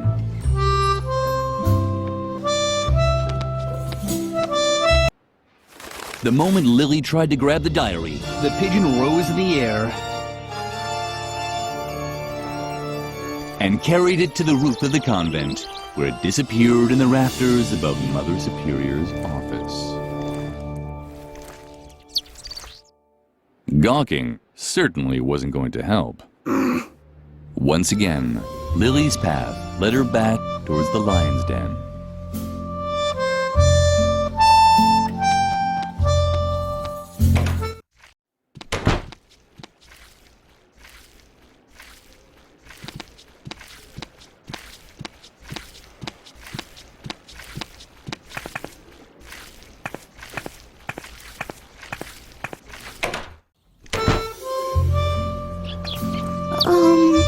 Ooh, look who's coming to get her recipe back. If it isn't our little goody two-shoes Lily, you better split before I tie your shoelaces together, or worse.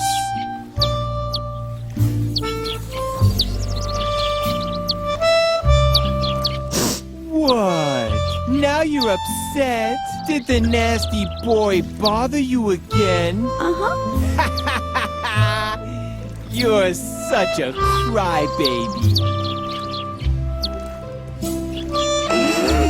Well. What's this? Is this you standing up for yourself? Just look at you, Lily, with your bow and your braids. You don't actually think you can stand up to a bad boy like me, do you? I was playing with matches before you said your first morning prayer. How could I ever take someone like you seriously? Do you know how to spit cherry pits? Or hunt sparrows with a slingshot? Just face it, you'll never be as tough as me, and that means you won't get your recipe either.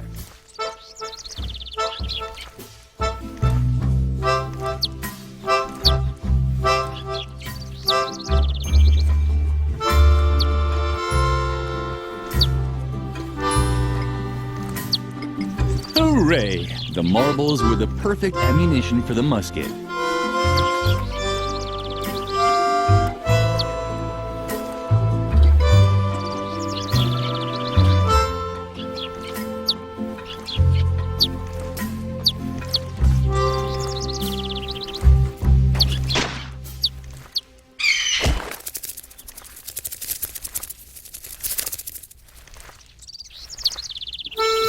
Lily might have missed the sparrows, but her effect on Shawnee was apparent. He actually seemed a little impressed. Shawnee seemed very anxious. Lily preferred not to talk to him in this state. She didn't want to risk him pulling out her braids. But she also needed the recipe.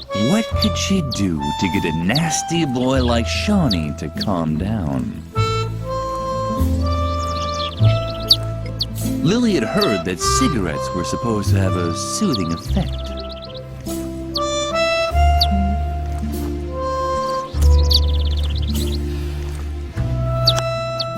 Hooray! What a great job Lily had done. Shawnee seemed to feel much better already. You could tell by the way his pupils were slowly rotating towards the inside.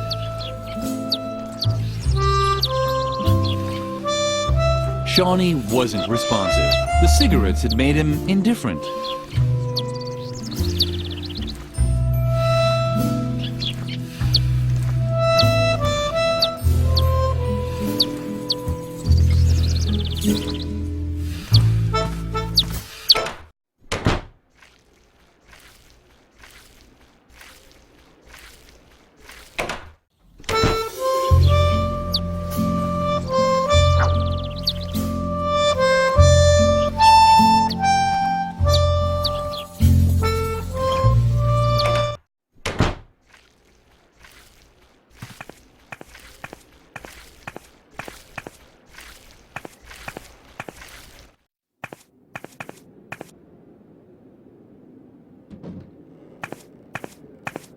You again? You shouldn't be with this train, and You're starting to get on my nerves, mealtime! And as long as so is, unless you have... Oh! You have... Uh-huh. Well then... I can manage that! Duck roast for Lumpy! Good choice! All I need is the canned food for Mother Superior's meal from the cellar! But I can't start cooking again anyway! As long as the stove isn't working, Mother Superior will have to wait for the cat food! I wouldn't want to be in your shoes when you give her the news!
The stove was black and empty, just like the mirror that always appeared in Lily's dreams.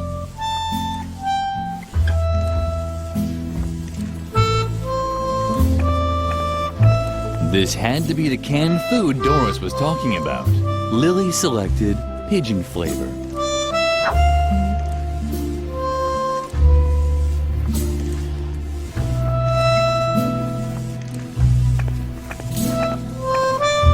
Lily had placed the log in the stove. Now she just had to light it.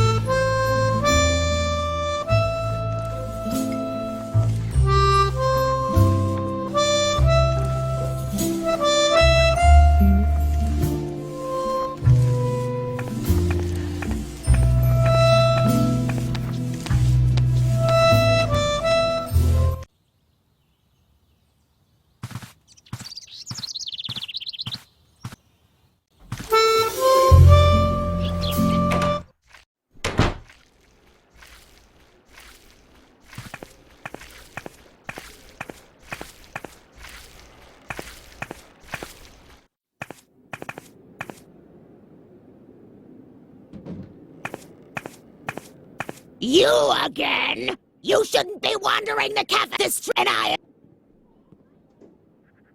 Are you here? Then I have bad news for you! As long as I don't have the can from the cellar, Mother Superior will have to wait for the cat food! You found the canned food? Uh-huh. Very good. I guess that means I can start cooking the meal now. I'll put the roast for the cat in the dumbwaiter right away. But I won't be able to fit anything else in there. I can't send Mother Superior's food up until you put the empty plate back in the dumbwaiter. Got it? Uh-huh. Yeah, let's just hope so.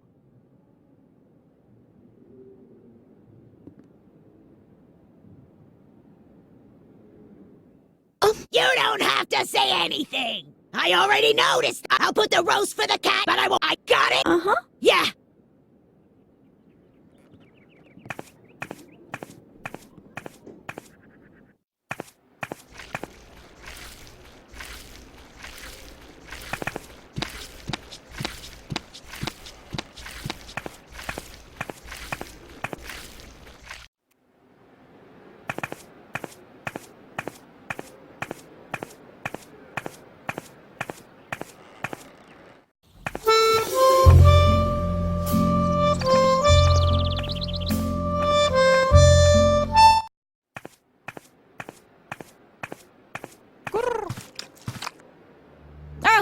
There's the missing child. I was beginning to hope you'd been eaten by a wild animal on the way, but at least you brought the food.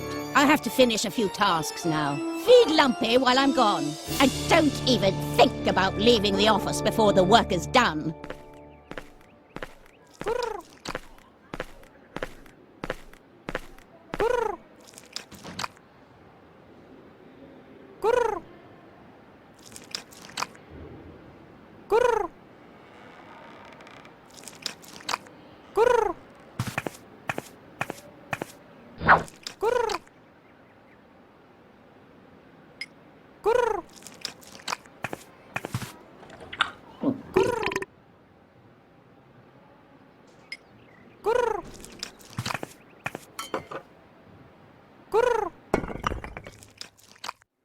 Cat food with pigeon flavoring. The cafeteria never served anything this delicious.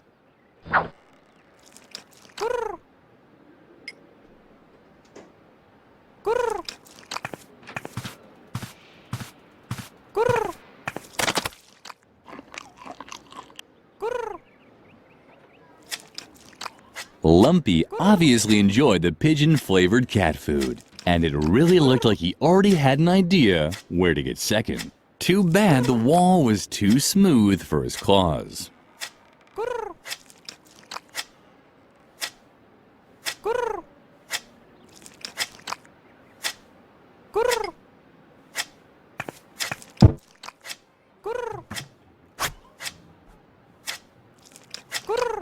Someone was in a rush.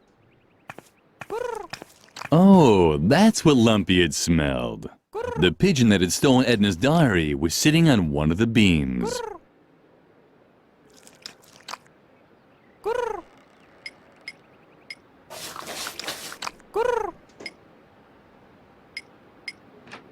Lily kept the idea at the back of her mind. It was a tricky plan, but Lily was running out of options.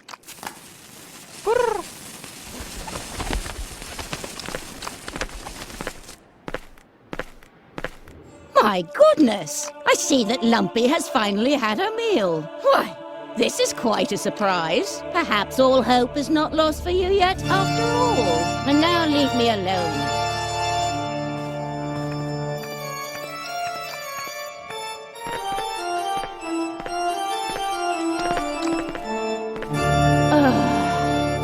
Maybe I was too strict with the girl and her fellow students. They're only children after all. Was I too hasty, Lord? Should I stop Dr. Marcel from coming before he tries his new method on the children? Please, give me a sign. What's that?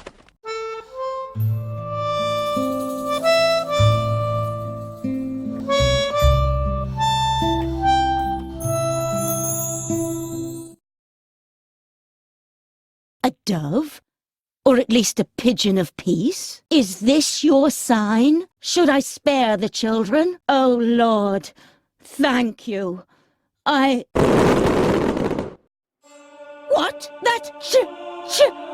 Those damn children! That's it!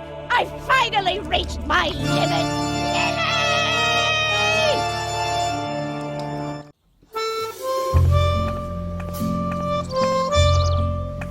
When Lily walked into the sleeping quarters, Edna was gone. All she found was a hastily scribbled letter on her bed. Take care, Lilyfred. I have to go. This situation is getting too hot for me to stay. I'll wait for you at the swing tree for a bit. If you hurry, you might still catch me. Otherwise, you can find my hiding place in the map in my diary. I'm sure you've already found it, right? Stay dirty. Love, Edna. The letter made Lily nervous. She had to catch up with Edna at all costs. Psst! Lily, hurry, this way! The Doctor and Mother Superior are already hot on your heels. Lily looked all around in surprise. What kind of strange place was this? You're probably asking yourself what kind of strange place this is, right? But there's no time for explanations now. Come on, hurry!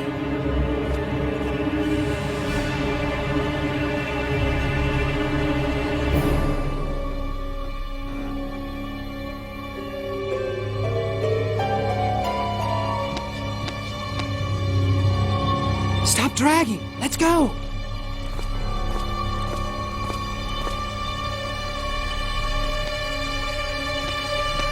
Stop! That's Dr. Marcel with Mother Superior. I don't think they've seen us yet. She isn't in her bunk, but she can't be far. I'm surprised that you tolerate this kind of insubordination in your convent. I'll have the entire ground search for her immediately. Do that.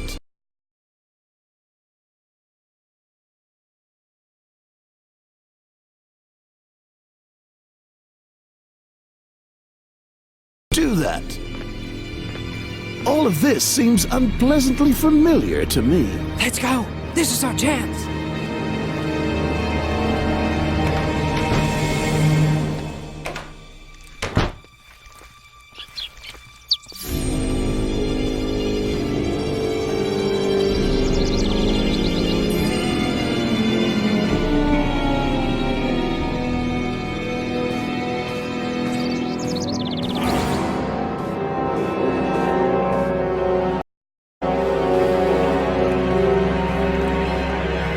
When Lily reached the swing tree, she found no trace of Edna. Garrett had vanished too, but the remnants of Edna's diary were lying in the grass. It had been burned.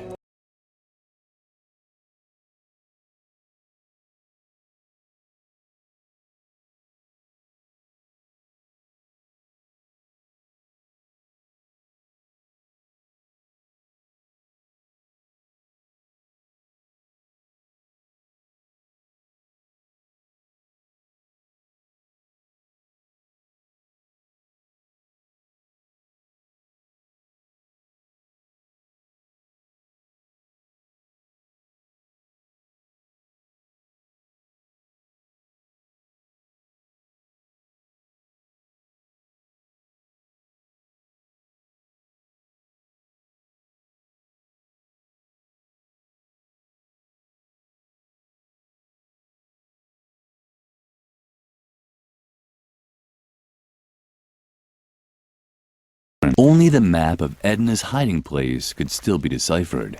Ah, it's a cave at Moor Lake. Lily was just trying to memorize the way when...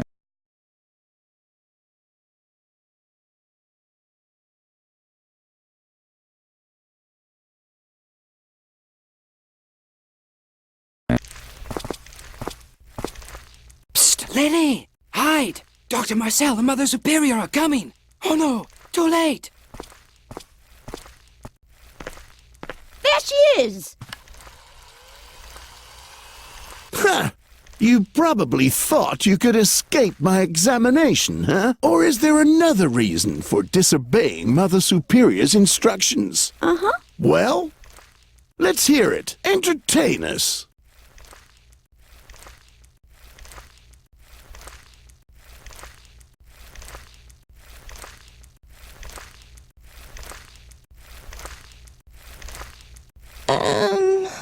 This is taking too long for my taste.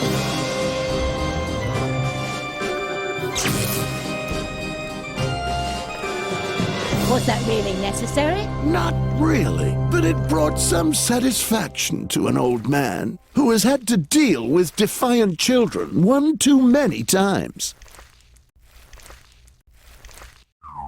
You must not contradict adults. You must not lie. You must not play with fire. You must not use sharp objects. You must not touch alcohol. You must not hang around dangerous places. You must not lose control. And you must never follow your own wishes. Woogie, woogie.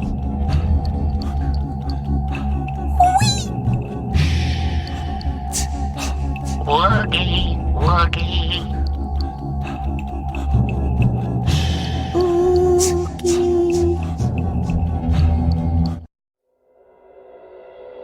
Pah! Woogie indeed. And? Did it work? We'll find out in a moment. Lily, I'm sure you can tell me who's responsible for all the chaos in this institution.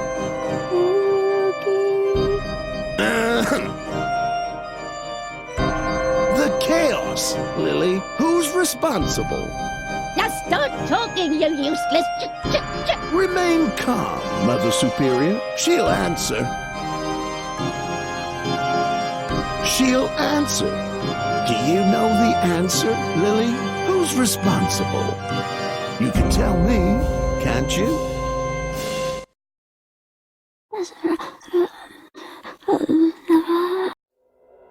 What's going on? What did she say? This case is more complicated than I thought. It's eminently important that you tell me something. Do you know a girl by the name of Edna?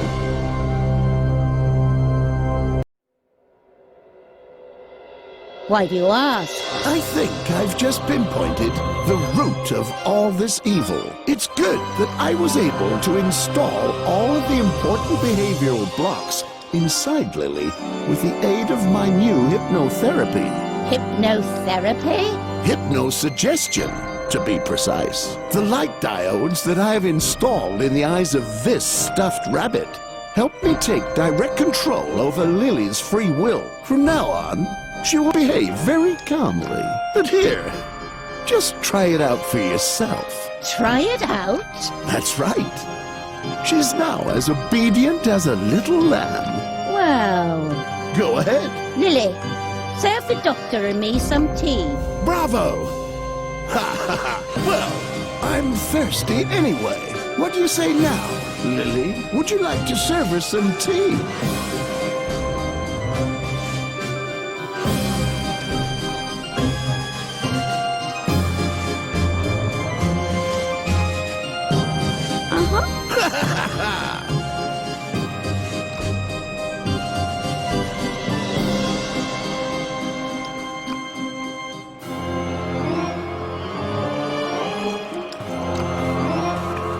Psst, Lily.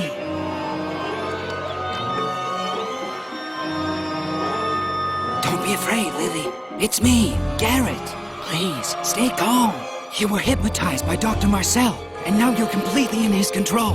But don't worry, I can help you. But you'll have to come with me to my secret room. You can find the entrance in front of Mother Superior's office, in the dark corner next to the fireplace. But first, I need your help. I've been watching Mother Superior and the Doctor for a long time, and I'm very close to unveiling their evil deeds. All I need is a confession. Here, take this extract of deadly nightshade. It's a truth serum. Pour it into Mother Superior's tea. As soon as she drinks it, she'll start spilling all of her secrets. Did you understand?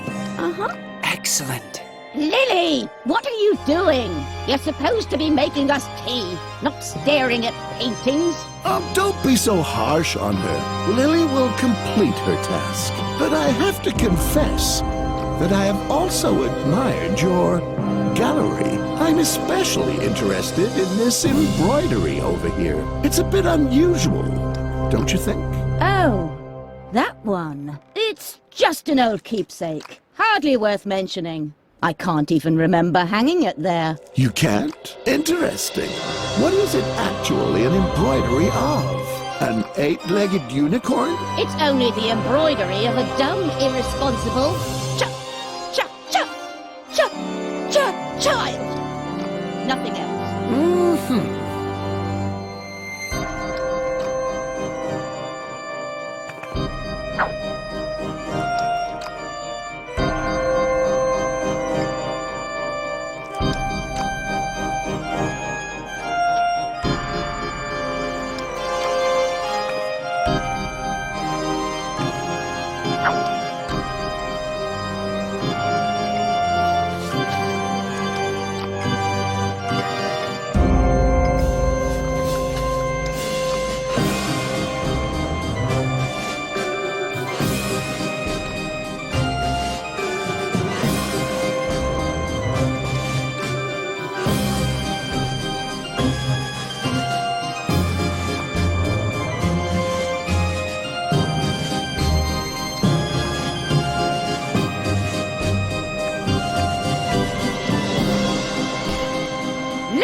You clumsy good-for-nothing. Do you really want to embarrass me in front of the doctor?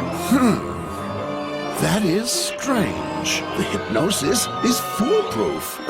It was probably just an accident. The whole child is a total accident. If I could, I would But please, Mother Superior, do calm down. Lily will complete her task. Right, Lily?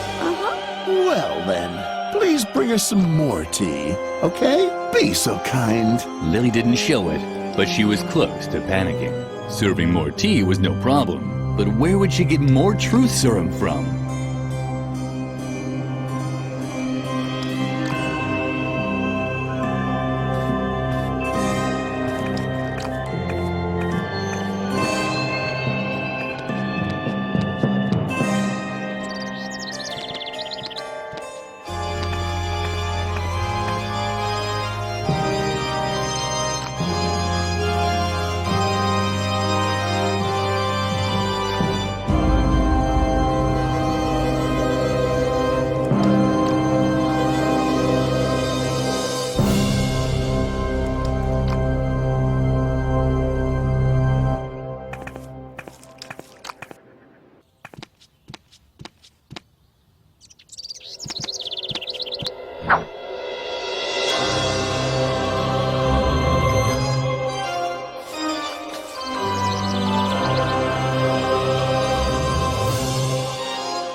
Lily suspected that the deadly nightshade would have the same effect as Garrett's elixir, or at least a similar one. Now it just had to be boiled.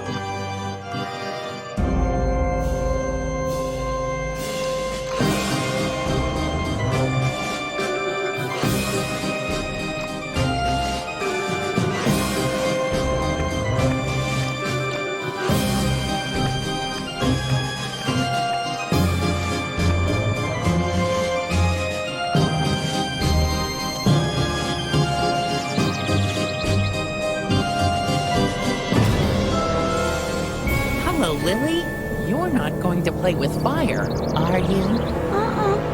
I just wanted to be on the safe side. Lily carefully placed the kettle on the hook and made sure not to touch the fire. Lily's special tea was ready. She called it Pure Truth, a blend of rooibos and deadly nightshade.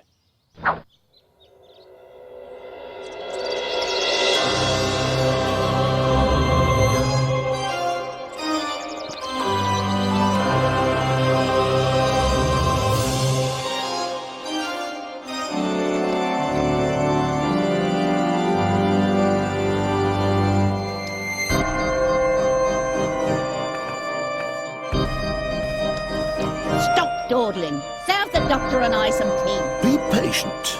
Lily will complete my new...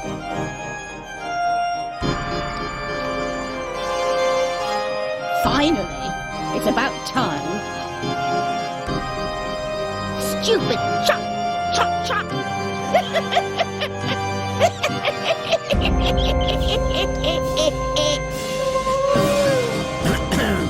Are you feeling all right? You're downright hysterical. It's that embroidery. It reminds me of my childhood. I was such a stupid child. I so wanted to have a unicorn for a pet. A unicorn. Can you believe it? But what they gave me instead was a tarantula. Ah, then you're the one who embroidered this. Shaggy died while I tried to attach a cord to her forehead with the nail gun. I was such a stupid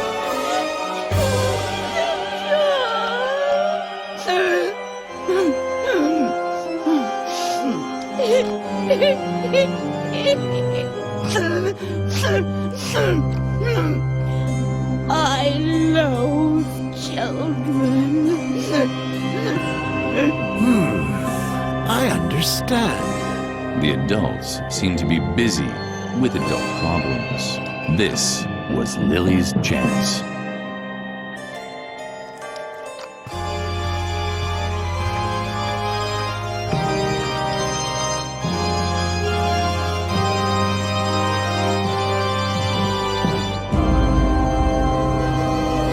There seemed to be some kind of bracket on the wall, but Lily couldn't continue without more light.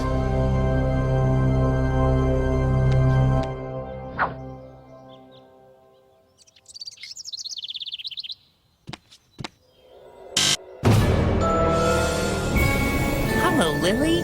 You're not going to play with fire, are you?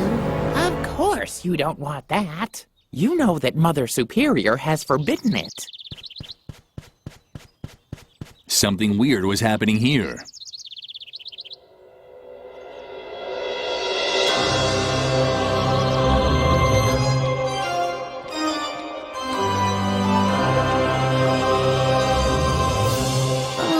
Well done, Lily. I've heard everything I wanted to hear. Mother Superior's obviously gone gaga. I'd already suspected that. Now hurry. Come to me in the secret room. There's a hidden door in the dark corner in front of the office. Right next to the fireplace outside. Yes. Oh, damn. Of course you can't make any light. You're not allowed to play with fire. I'd completely forgotten about that. One moment. Let me think. I think I have an idea. There isn't any way to break through a block created by hypnosis. Unless you get hypnotized again. It's risky. But you could put yourself in a trance and fight the block directly in your own subconscious. But be warned. The world inside of a trance is an eerie place. It's like a parallel universe that only exists in your mind. Traversing it without the guidance of a trained hypnotist has its dangers, and the blocks created by the doctor will probably appear as powerful demons that you can only defeat in a mental duel. Did you understand all that? You don't have to.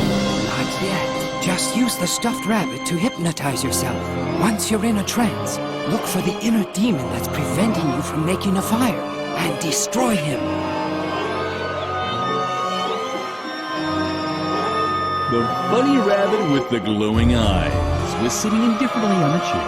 Maybe Lily will be allowed to play with him for a while.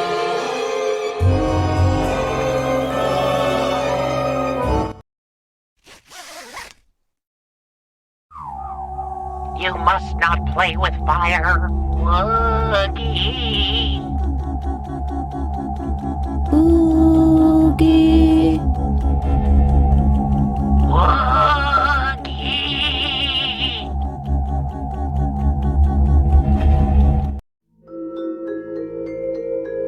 With the rabbit's help, Lily had returned into a trance. At first glance, everything had seemed unfamiliar and strange. Completely alone, she cowered inside a cold cave that was illuminated by the giant, suspicious eye of Mother Superior. So there really wasn't much difference to reality.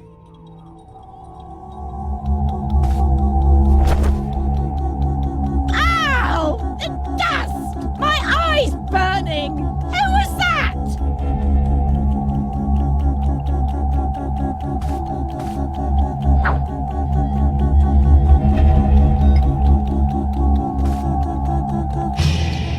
Oh, it's burning! Just wait! When I find whoever's flinging all that death around, they're in for a nasty surprise! Mother Superior closed her tearing eye. Lily could move unobserved for now.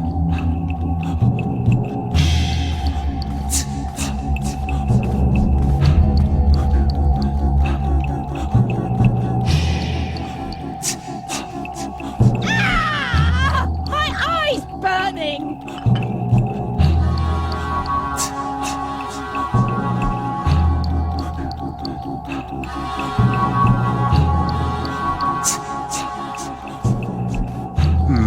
Hands up.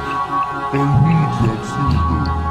You'd understand if you sit around all day in the cold with a bald head.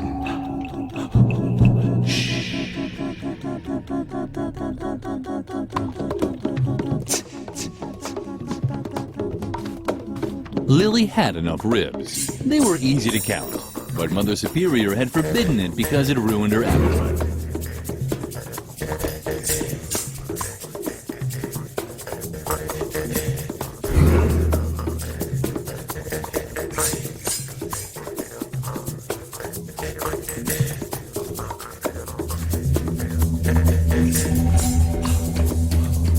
After dealing with the curtain, Mother Superior had apparently taken her contact lenses out. Strange. In the real world, Mother Superior wore glasses. But in the real world, Mother Superior wasn't 50 feet tall either, so it was probably fine.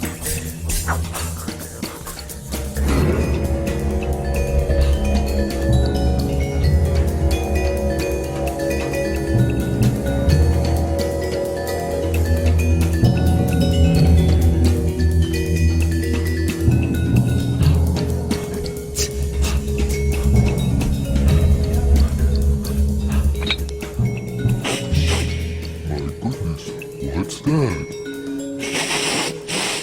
What's that strange smell? It doesn't smell like carrots, that's for sure. That's fire! Ah, I'm burning! Take off my head! Take it off! Lily wasn't quite sure. She wasn't actually allowed to play with fire. Now do something, Lily. Take off my head. Take it off. Thanks, Lily. You saved me. Now you see the damage that fire can do. It's best not to touch it. Lily was a little contrite. Apparently the snowman hadn't learned anything.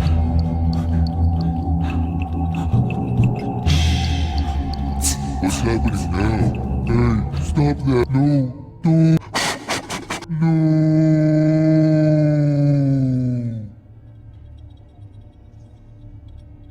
Lily had put out the fire, just like the snowman had told her to. Hopefully, he now realized that there were quite appropriate situations where one could play with fire.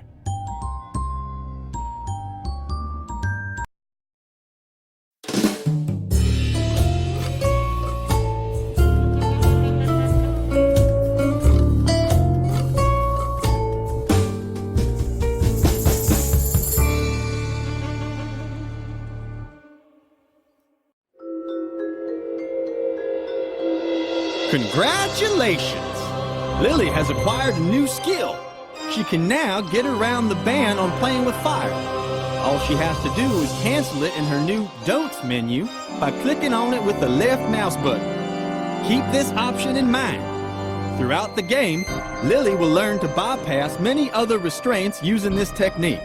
But keep in mind that only one ban can be revoked at a time.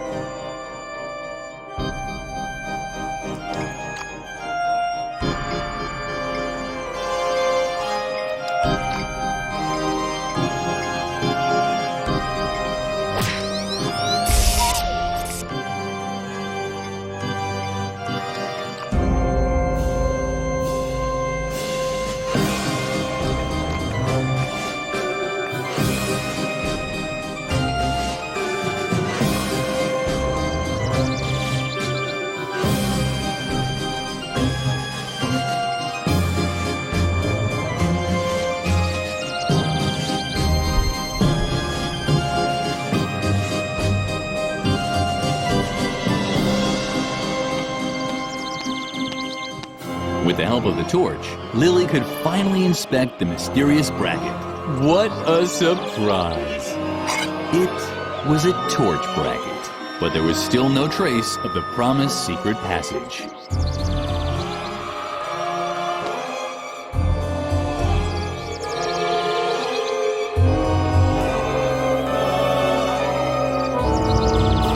There had to be a secret passage there somewhere.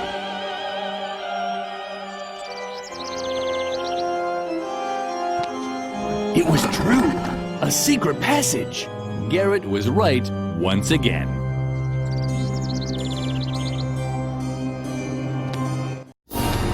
Lily, you did it! Perfect! I think you're finally ready to know the truth. Well, where should I start?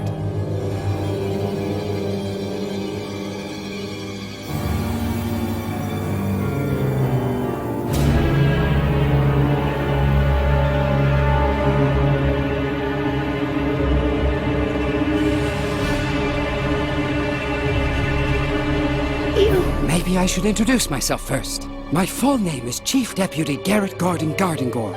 I'm an undercover investigator for the Juvenile Department. I took a position in the convent as a cover to observe Mother Superior. My assignment is to uncover evidence proving her educational methods violate youth protection laws. But Dr. Marcel is an even bigger fish to fry. Compared to him, Mother Superior is a saint. Lily could hardly believe what she was hearing. But now it all made sense. The secret room, the listening devices, and the strange voices she kept hearing at night. It was all coming together to form a coherent, overall picture.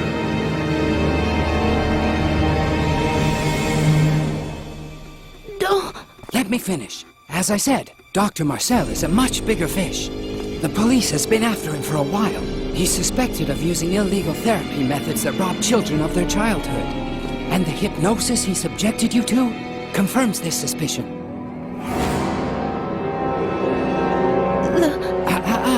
Before you ask me any questions, let me quickly tell you one more thing about the hypnosis. This Harvey hypnosis is the doctor's devilish invention. He apparently uses this stuffed rabbit to force his will on you. If we want to get out of here, then you're going to have to fight the behavioral rules he's installed inside you. You can also take on the other behavior blocks, just like you did the one stopping you from playing with fire. But it means you'll have to put yourself back in a trance. The first challenge will be leaving the school grounds. Mother Superior has forbidden you from doing this. And because of the behavior block, you're incapable of being disobedient. The solution is to once again fight the block while you're in a trance. We have to tackle the problem at its source.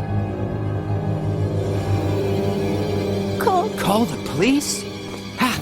Lily, I am the police. I can help you and get you to safety. We just have to get off the school grounds somehow.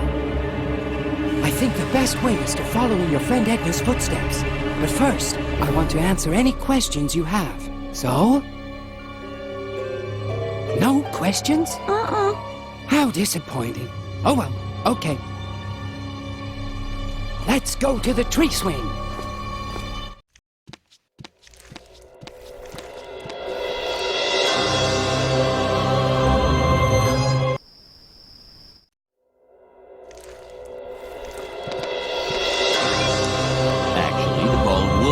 have stayed in the treasure chest for all eternity as a symbol of friendship. But Lily was running out of options.